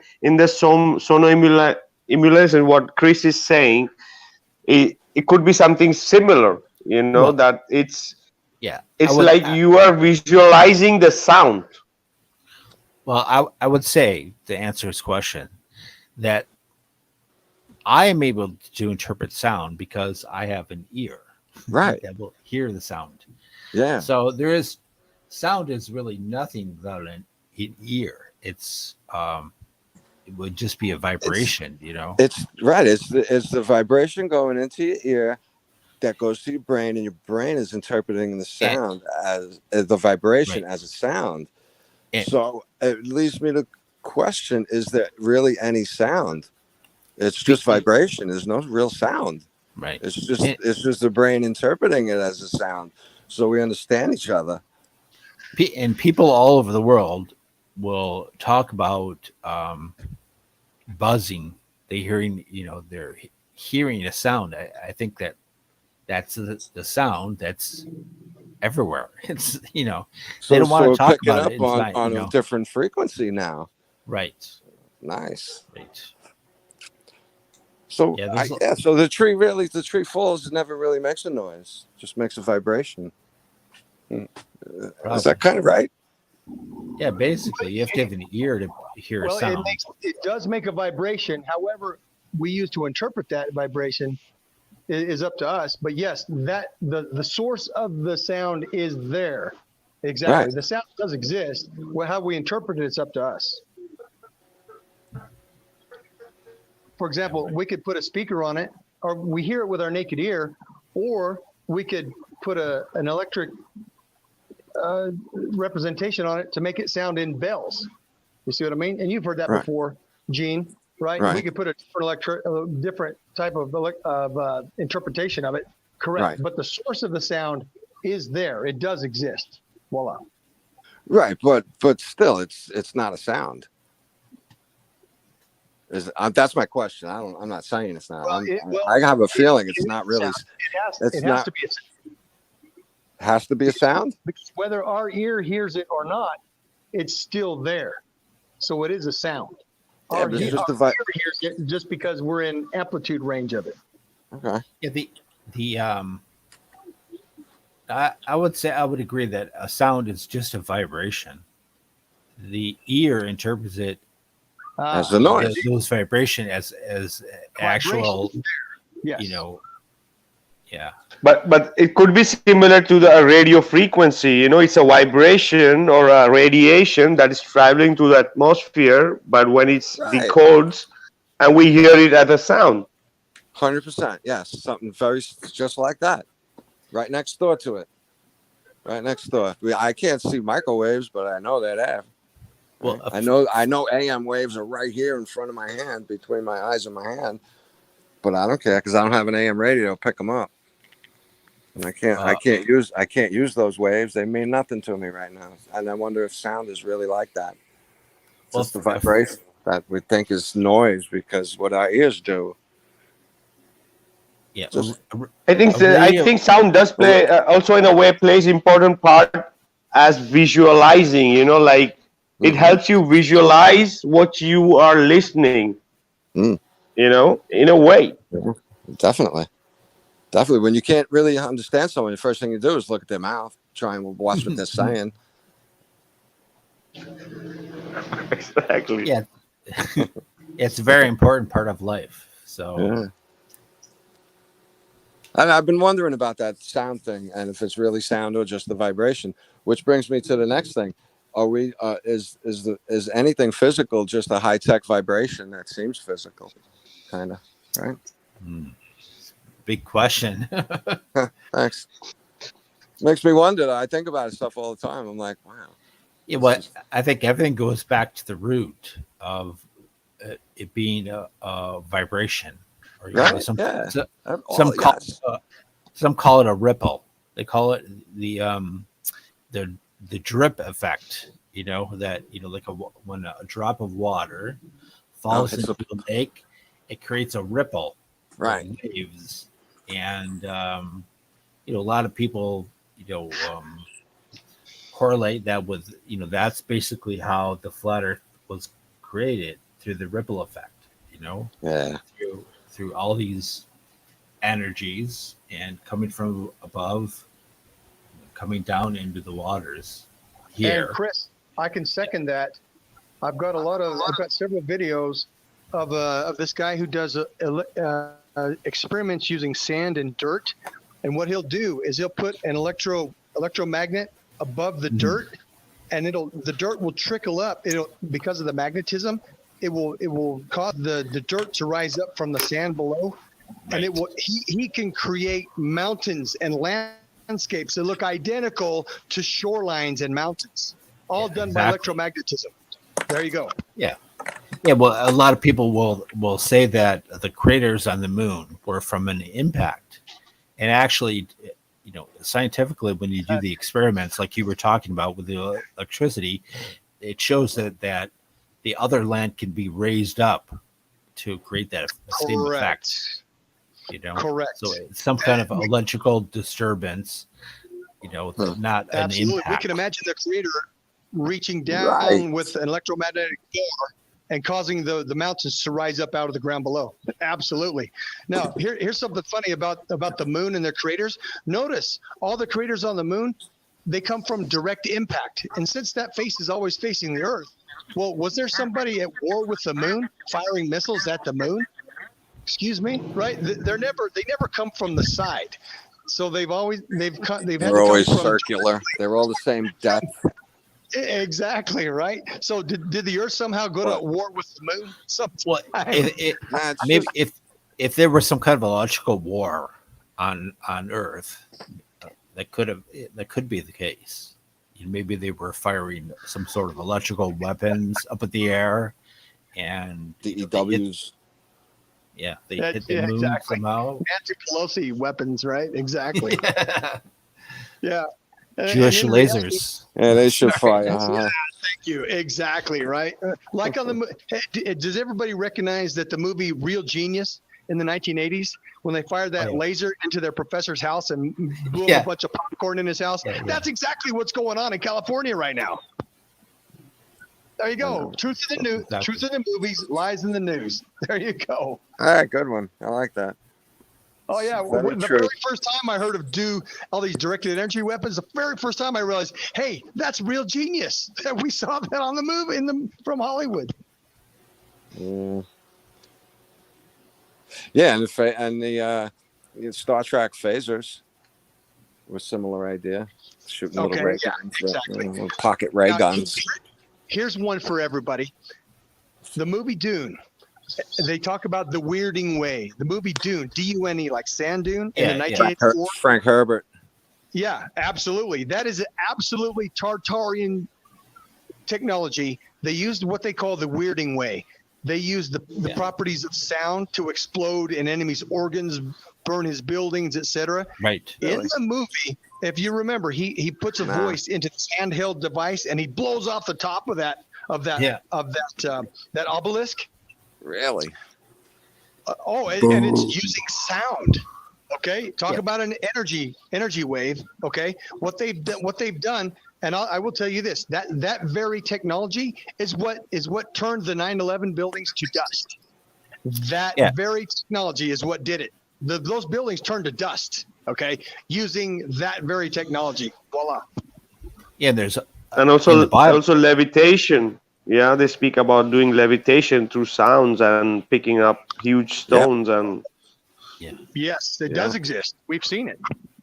Yeah, there's electromagnets. And how they cut some of those circles too. They hooked up to a copper circle and hooked up to sound or vibration. And they cut circles through granite with copper. So maybe copper saws were possible to cut that stone. Those mega blocks. I was going to mention that. Just real quick on this idea. First year physics, okay? Physics 101, we study harmonic resonance. Okay, harmonic resonance.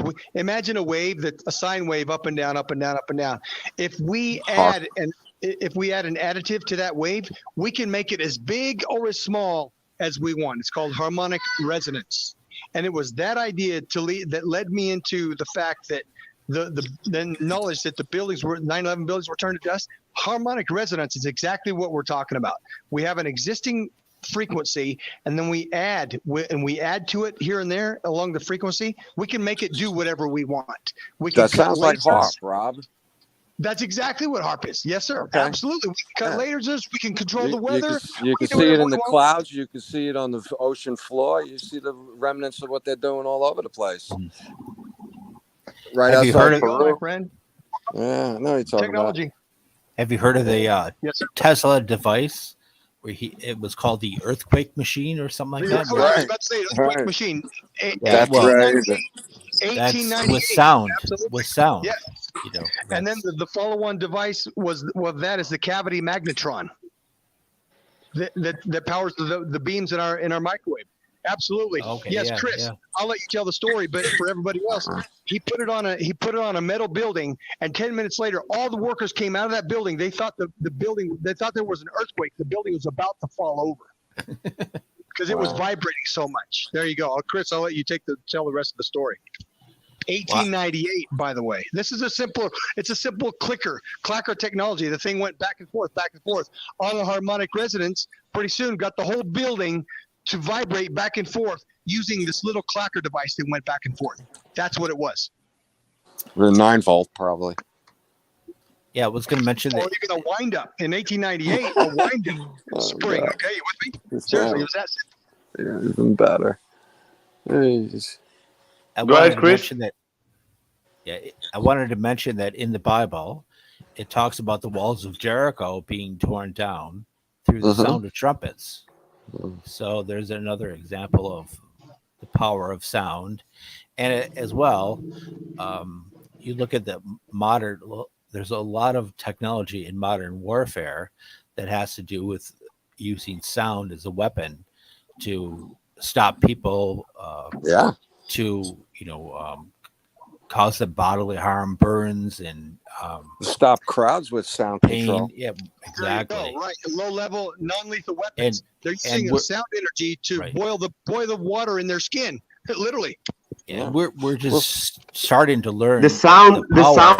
Just adding to it, Chris. Just adding to the sound thing. We know that there are different way of sound. Like the sound can be healing too, and sound can be really bad. That's right. If it's a negative, if it's a sad song, we become sad. If it's a happy song, we become happy. So the music and sound is really really important, even in healing, like even like Jay Daddy was saying with the chanting in the Asia, and like the singing bowl have a frequency, the dolphins, they emit kind of vibration and sounds that are very healing for humans, so there are therapies that people swim with dolphins, so, and there are also the salt lamps, so there are many different things that, And that's why like they especially the changed the sound stuff. frequency, Yeah, right? that, yeah, That's why they that's changed the that's frequency to healing stop. properties too. Yeah. Ah, I'm sorry. Yeah, they talked about 440 hertz being the Right. healing frequency, and if you just change that to 432. yeah, 432. 432 is the healing. Okay, Yeah. and if you up that to 440, Yes, sir. it's 430. more of a destructive. Oh, it's so detrimental to us and Exactly. Right. how we think, what we're able to compute, how free we think. It's a little cage of itself. And that's just a small And here's an range example of of the that. theory, Someone, the power that has. Yeah. So, And the stuff you're talking about sounds someone like had a 5G study with that the all with. Sorry, oh Rob. yeah, with 5G. Sorry, Gene, yeah. go ahead and finish that thought. I want to talk about ancient No, China no, empires. Go ahead. all the frequency 5G. stuff is Frequencies, right? yeah, and what happened a year and a half ago when Remember, everybody was just hanging out in their house. remember Those the guys were movie, working, putting those. remember the movie Kingsman? Sorry, Gene, go ahead. Sorry, I don't want to interrupt you. Go ahead. Sorry. No, that's okay. No, I was just pointing out a few things about how the towers, those 5G towers went up, and nobody, you didn't care, or the fight wasn't big enough for them to stop these guys. We're not going to stop Yeah. those things The in movie those numbers. Kingsman. In the Kingsman, Samuel L. Jackson, he makes this comment that he, meaning they, control they can make people fight whenever they want because of frequency in the air. That's what Right. they're talking about. And Gene, you're exactly right. They can use those 5G towers.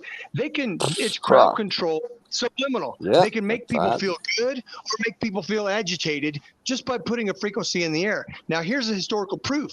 Someone was talking about ancient Chinese societies would fine people or punish people if their music did not adhere to the 432 because they wanted harmony in their empires.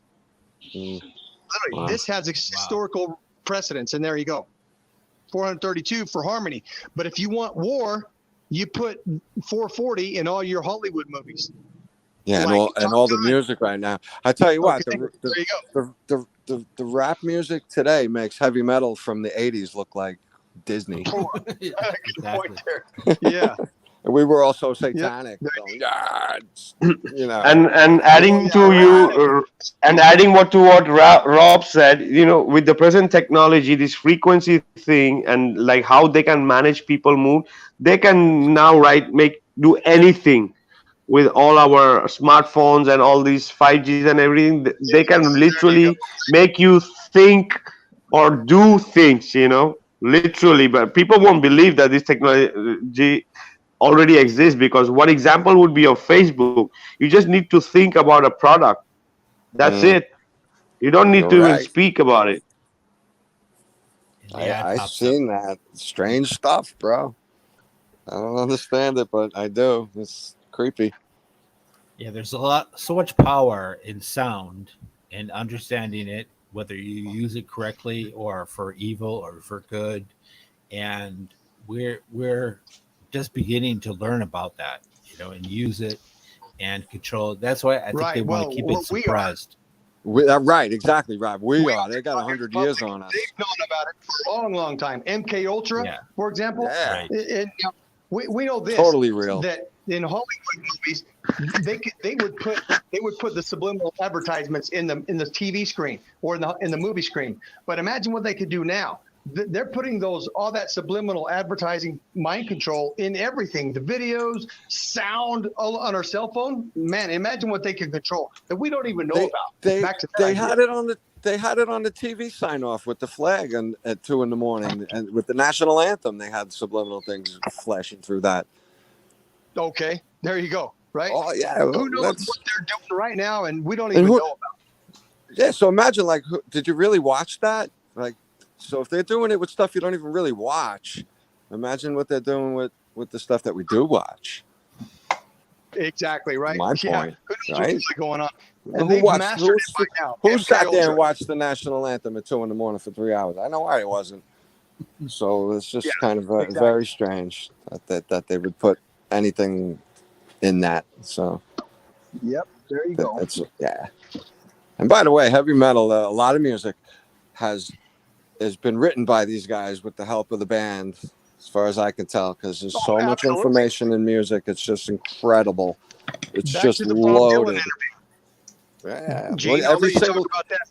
Who every wrote Bob single Pink Dylan's Floyd music? album. Oh, yeah. There you go, Gene. Who wrote Bob Dylan's music? He told us who wrote his music. If the Luciferians are writing Bob Dylan's lyrics, who else's lyrics are they writing? Everybody All else's, of right? Oh, Exactly. Exactly. all the hits, I've seen plenty of bands that could have been just as great as the greats, and they don't go anywhere. They play in bars the rest of their lives because they don't make that agreement. Right. They're not selected, right? What's REO Speedwagon, for example? They didn't go very big, just for an example. Mm-hmm. They probably, they might have, got halfway through it and renegotiated. I would imagine stuff like that happens, that people gain their sensibility and back out, and walk away, or they just, just keep buying in. Yeah, could be. I guess. Yeah. I would imagine. I was going to say that. So, yeah, go ahead, Chris. No, if you look at some of the newer pop, I would call it pop metal music that's out now, they have so many layers of frequencies that it would be so easy to hide something, put in there. You would never be able to tell, because some of the newer heavy metal is just so layered. There's so many different sounds in there. To try and extract what it's made up of, it's impossible, music from the right? 70s. Break it down. It only had 4 or 5 different sounds. Right. But some of the newer stuff it's so layered and so much stuff in there. High tech.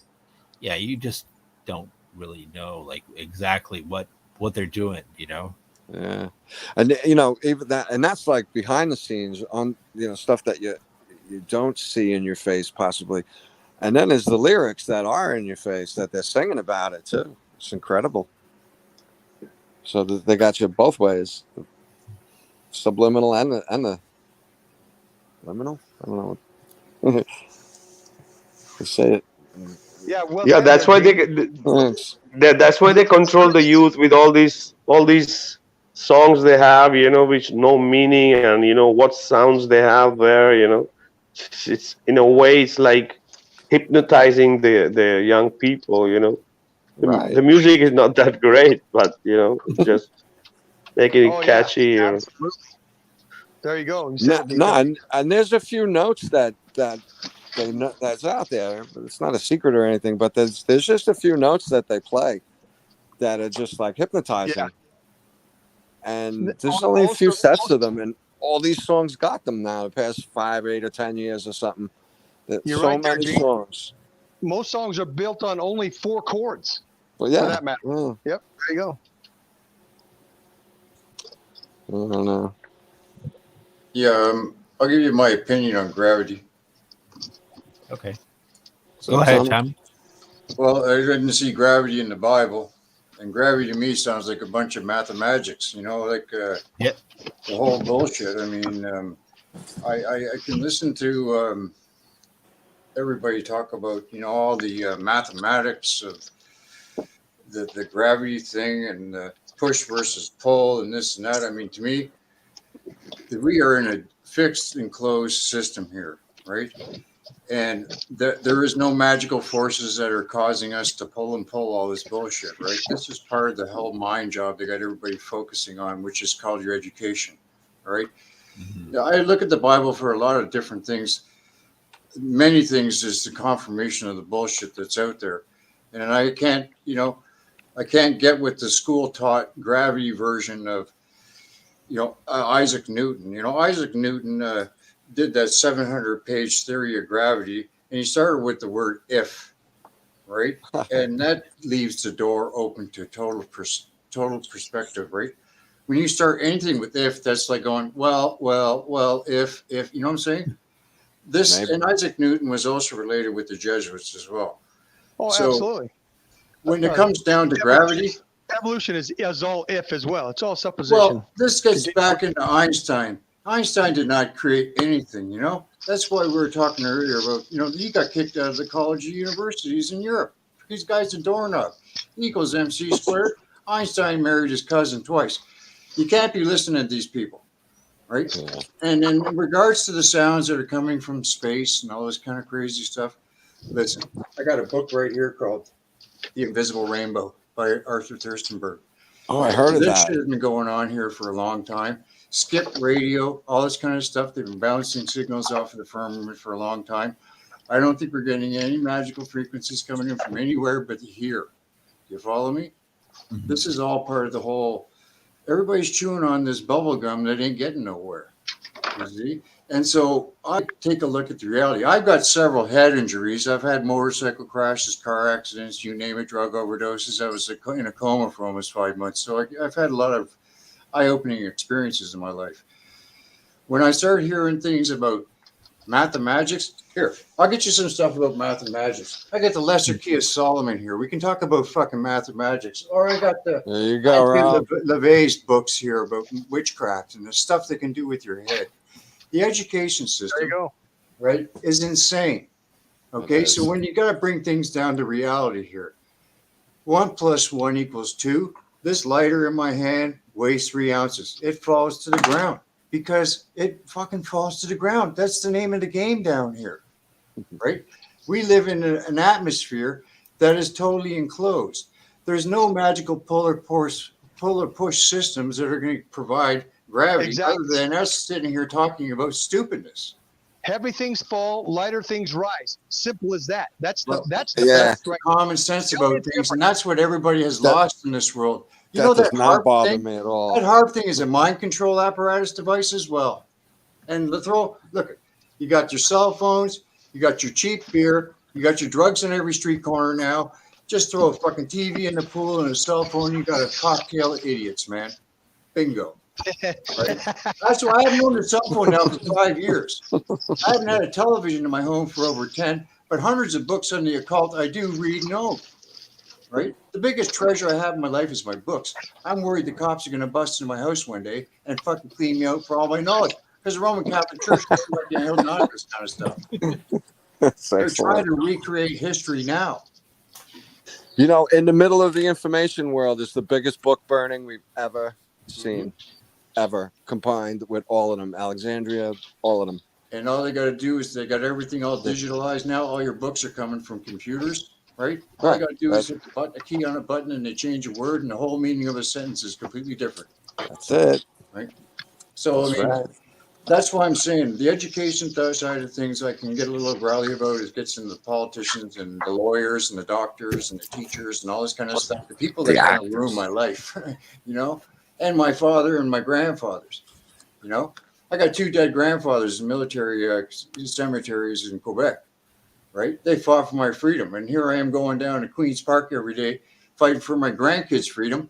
And I got a total political system that's insane. My prime minister is a queer weirdo, man. My prime minister had to pay out $2.5 million to some 14-year-old girl's family. He's a failed drama teacher that got fired, and this guy's my prime minister. Yeah, look what we got. That's what comes from. You guys ain't doing any better in the States, right? No, it's you horrible. got Donald Trump. That guy's been a billionaire twice, and he's been owned by Wilbur Ross since 1996. Yeah, he was the best. Exactly. He's an actor. Ever, though. His last job was the entrepreneur or whatever it was. He fired, right? And now he's doing the same shit. That's how they made him famous. Yeah, he was nothing until that. And where's that coming from? Hollywood, right? And what's Hollywood? They make the Hollywood is the witches stick witches' wands come out of. That's right. The holy stick from People don't know that. The holly But it's stick So true. from then it Old gets England. biblical, because that's what I'm saying. When you're talking about gravity and all this other crazy stuff, if it's not said in the Bible or any of the ancient texts I got here, I got 5 copies of the Book of Enoch sitting right behind me.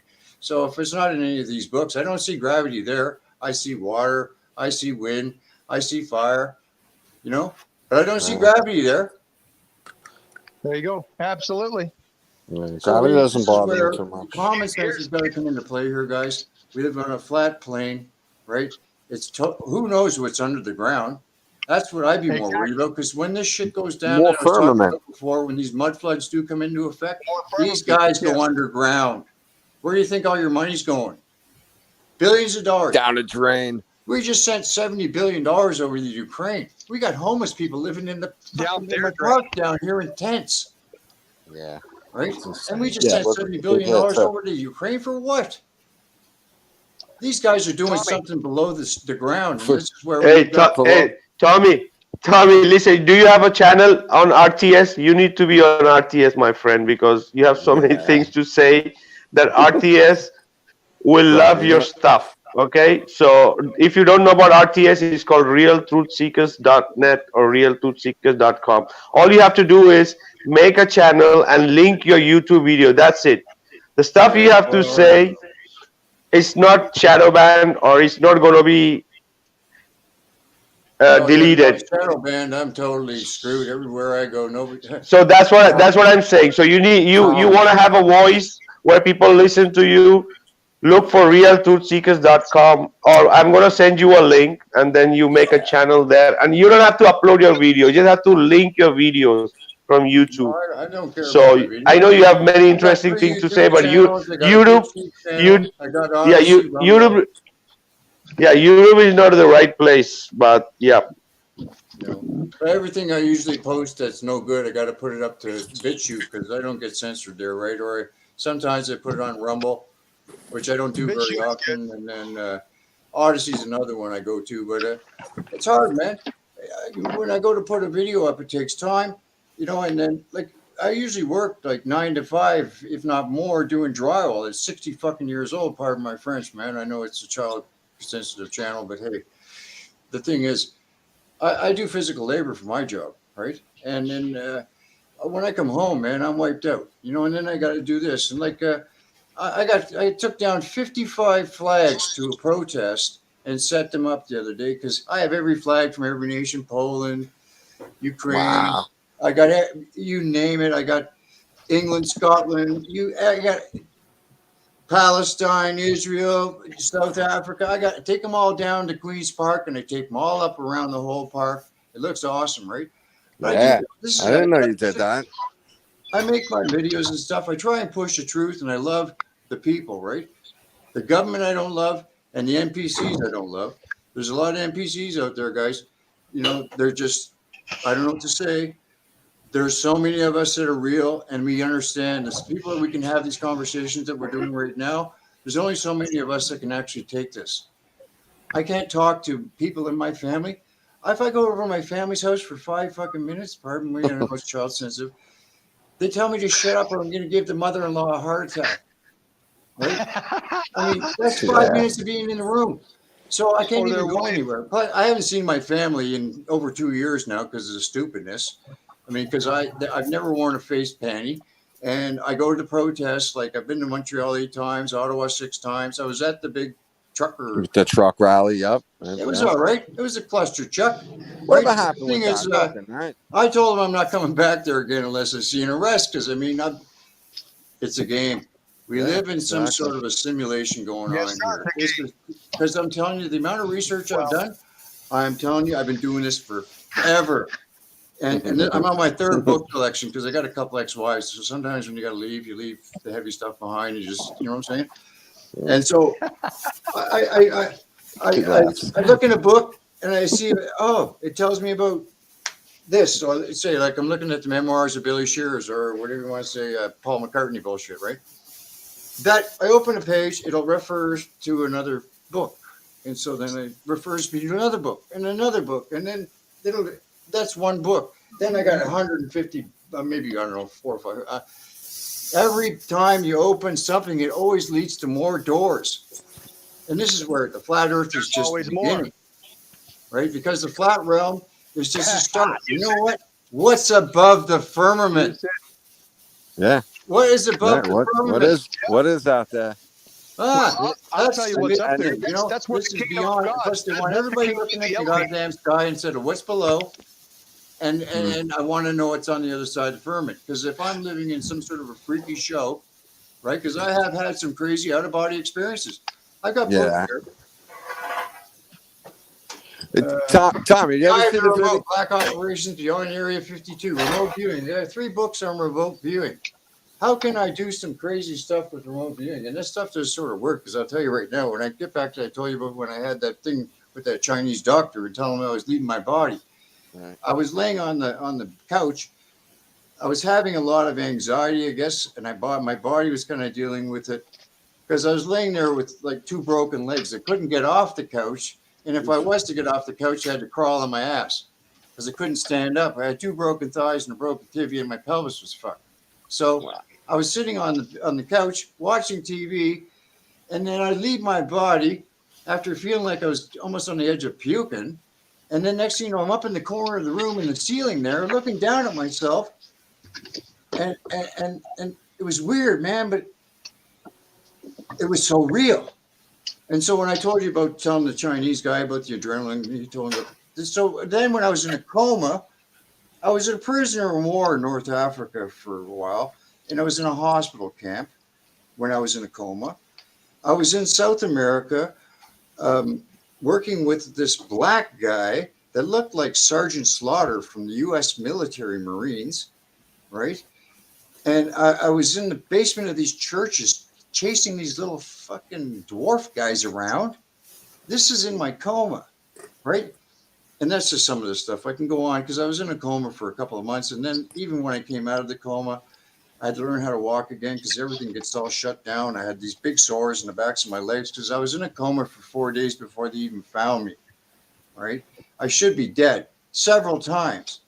So when we talk about the stuff we talk about here now, most people can only understand it because we're here for a reason. The NPCs that are out there, people like my brothers and anybody that I know outside of our community, they don't see what we see. So I would consider us pretty special people, friends. And we're above and beyond the call of duty, right? And we got to just keep doing what we're doing and keep pressing on for truth. And this is where I got to I try and stick to everything in a Christian basis, right? I was raised a Roman Catholic, but that ended when I was 10 years old, right? Then my best friend was Jewish, right? Then my girlfriend now, she's Jewish, but she's like, anyway, I'm not going to get into it, but it's, look at, I'm at home right now on Friday night or Saturday night. I'm by myself. I'm with you guys. And, things are what it is. But the thing is, we are special people here. And if we don't start getting together, like I know there's a lot of squabbling going on and stuff. There's shit. I don't do this for money. I usually go to work every day for my income. And then, this is where I believe my reward's going to come after this life. You see, I don't believe we're going to be rewarded with anything. You can't own anything. Well said, Tom. Jesus said it. Well said. Yeah, I love it. Don't get caught up in the material world here because you don't own nothing, right? That's right. If you can get Caesar something owned to it. protect yourself, it's no problem to be armed. It doesn't say in the Bible not to carry a gun, right? You have to be able to protect yourself. There's demons It out actually there. says, sell your This is where coats Canada's and got buy this. a They gun. got Canada screwed. They got the UK screwed. They got fucking Australia screwed because they took away all our guns. That's why they're coming after the United States now. Yes. Because you cannot mess with an armed That's right. country, right? And people know Yes, sir. if you're going to knock on my door and try and take my baby's food, you're going to have to get by the 45. You see what I'm saying? Mm. That's where I go with it. And this is where there's nothing going to happen. Huh? Tommy, why 45? Okay, well, why? I don't Why know because I'm 45? just saying it could whatever. I'm not a gun owner because I can't own one here in Canada because they got us so pussy whipped here. Exactly. Here's why 45, because they don't make a 46. Yeah. A That's bigger right. one. You see, that's why. You know what I'm saying? This is where But you're speaking truth. You're speaking the thing truth. is, we're Tommy. here because Amen. we're here because we're chosen people to be here, and you got to understand Yes. that. You know, I want everybody to go to bed. It says in the Bible 365 times to fear nothing here. Once a day. Exactly. So what am I? I walk out the fucking door. Yeah. I'm not going to be afraid of nothing. Yeah. You know what I'm saying? Yeah. It's scary, this place. You are so special, especially being in this chat room. Okay. Love Because it. we are a chosen few that can understand what's going on. We can see beyond the horizon with these porch monkeys that we got out here walking around as their NPCs. You know, the face nappy ones. Right? Yeah. Hey, look, man, 2.5 years into this Awesome. bullshit, and these Yes, people sir. are still wearing them damn things. Anyway, okay. Because the indoctrination is so deep that it's just not possible for some to see. You know, even if it could be right in our face. So all right, guys, we're gonna be closing down. So we're gonna have a last thoughts, and we're gonna wrap up because this is almost gonna be 3 hours, and I'm almost running out of batteries. So last thoughts. Who wants to go first? And we're gonna wrap up. Okay, Vika, I will. This is Rob. Tommy, absolutely. I love it from a Canadian talking about gun control, and that the only reason they haven't made the United States look like Australia is because the Australians stupidly gave up their guns, and now look at Australia. I revoke their license to use the term Australia. They are no longer Southern land anymore. And by the way, Tommy, I don't know if you know this, but I spent 18 months in African countries. I know what life is down there. As an Army officer, I was an embassy officer for African region.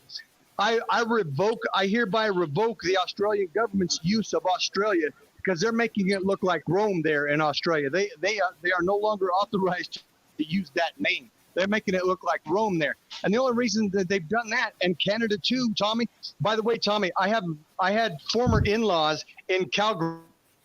Those people out there told me that they cannot defend their homes with their guns either. They have to have a license to have a gun, license to buy ammunition, license to pull the trigger, all that other bullshit.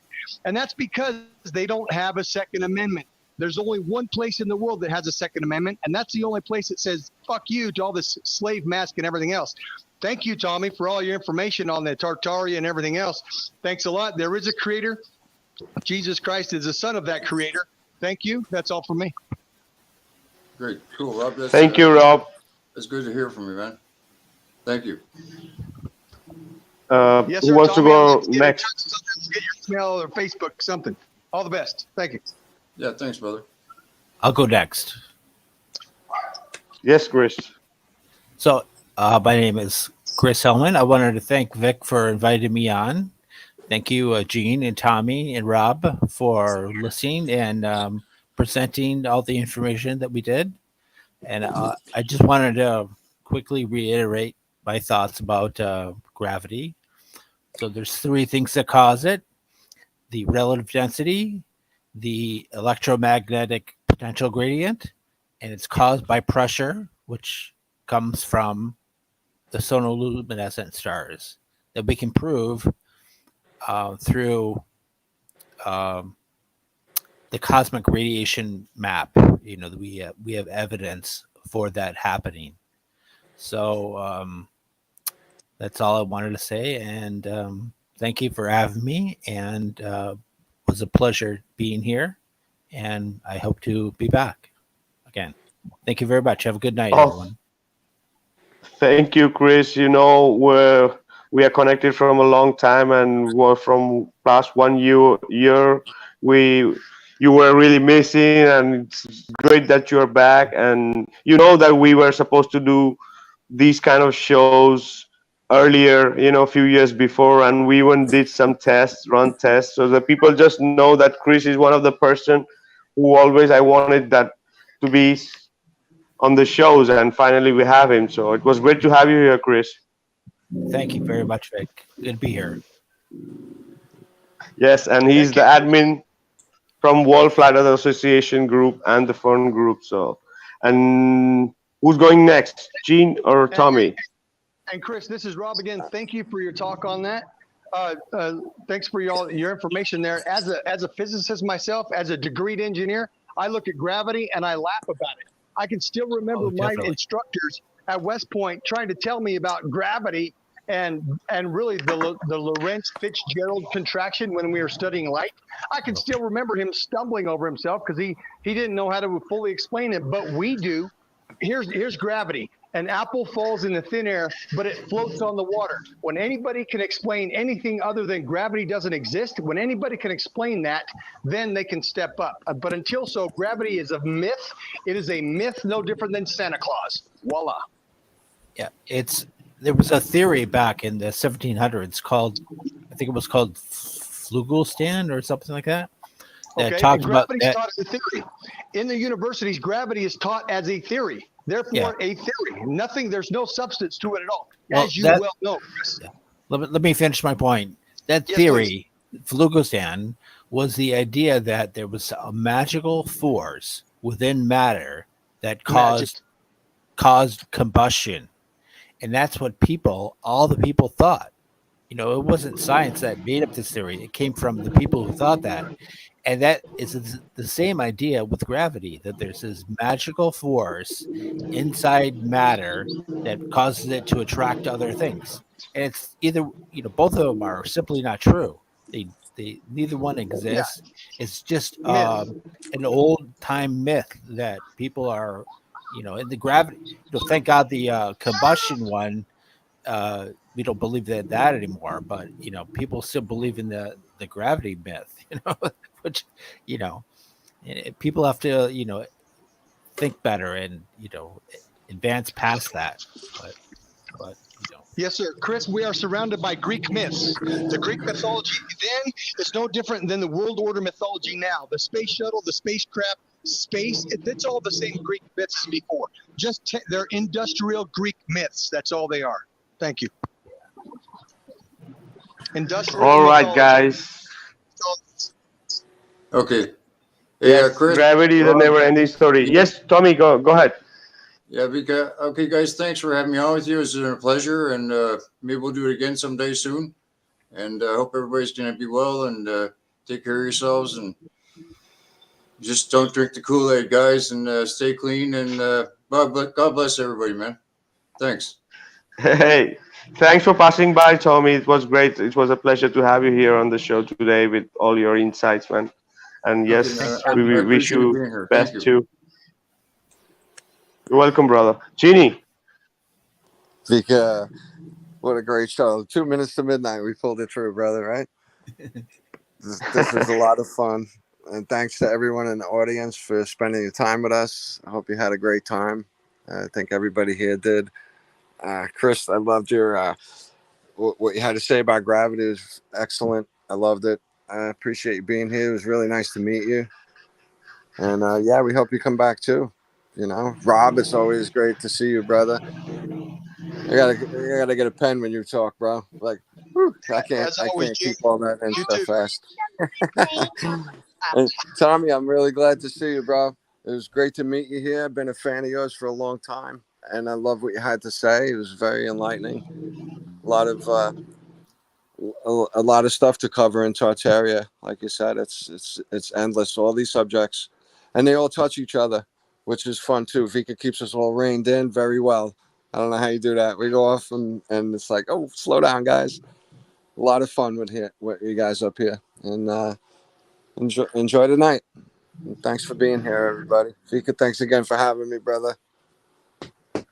Hey, Jeannie, thank you, man. And yep, I hope just this show lasts on YouTube or not, but maybe YouTube take it down. So on Facebook, in Heliopsychosis group and Fern group, you can find this.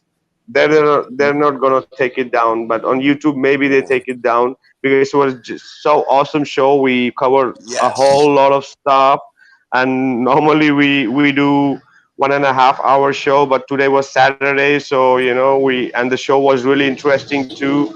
So we did almost 3 hours, and thank you everyone for being here, Jeannie, Tommy, Rob, Chris, and Yeah. everybody in the chat. Make sure to check us out next week for another episode of Heliopsychosis. Looking Right. So have forward to fun, seeing guys, everybody. and see you Have a guys good weekend, everyone. soon. Yes, this See is you. VikkaDraziv signing out from Heliopsychosis podcast. Bye, guys. Night, everyone. Keep on learning. Good night. Peace, man. Earth is flat. Never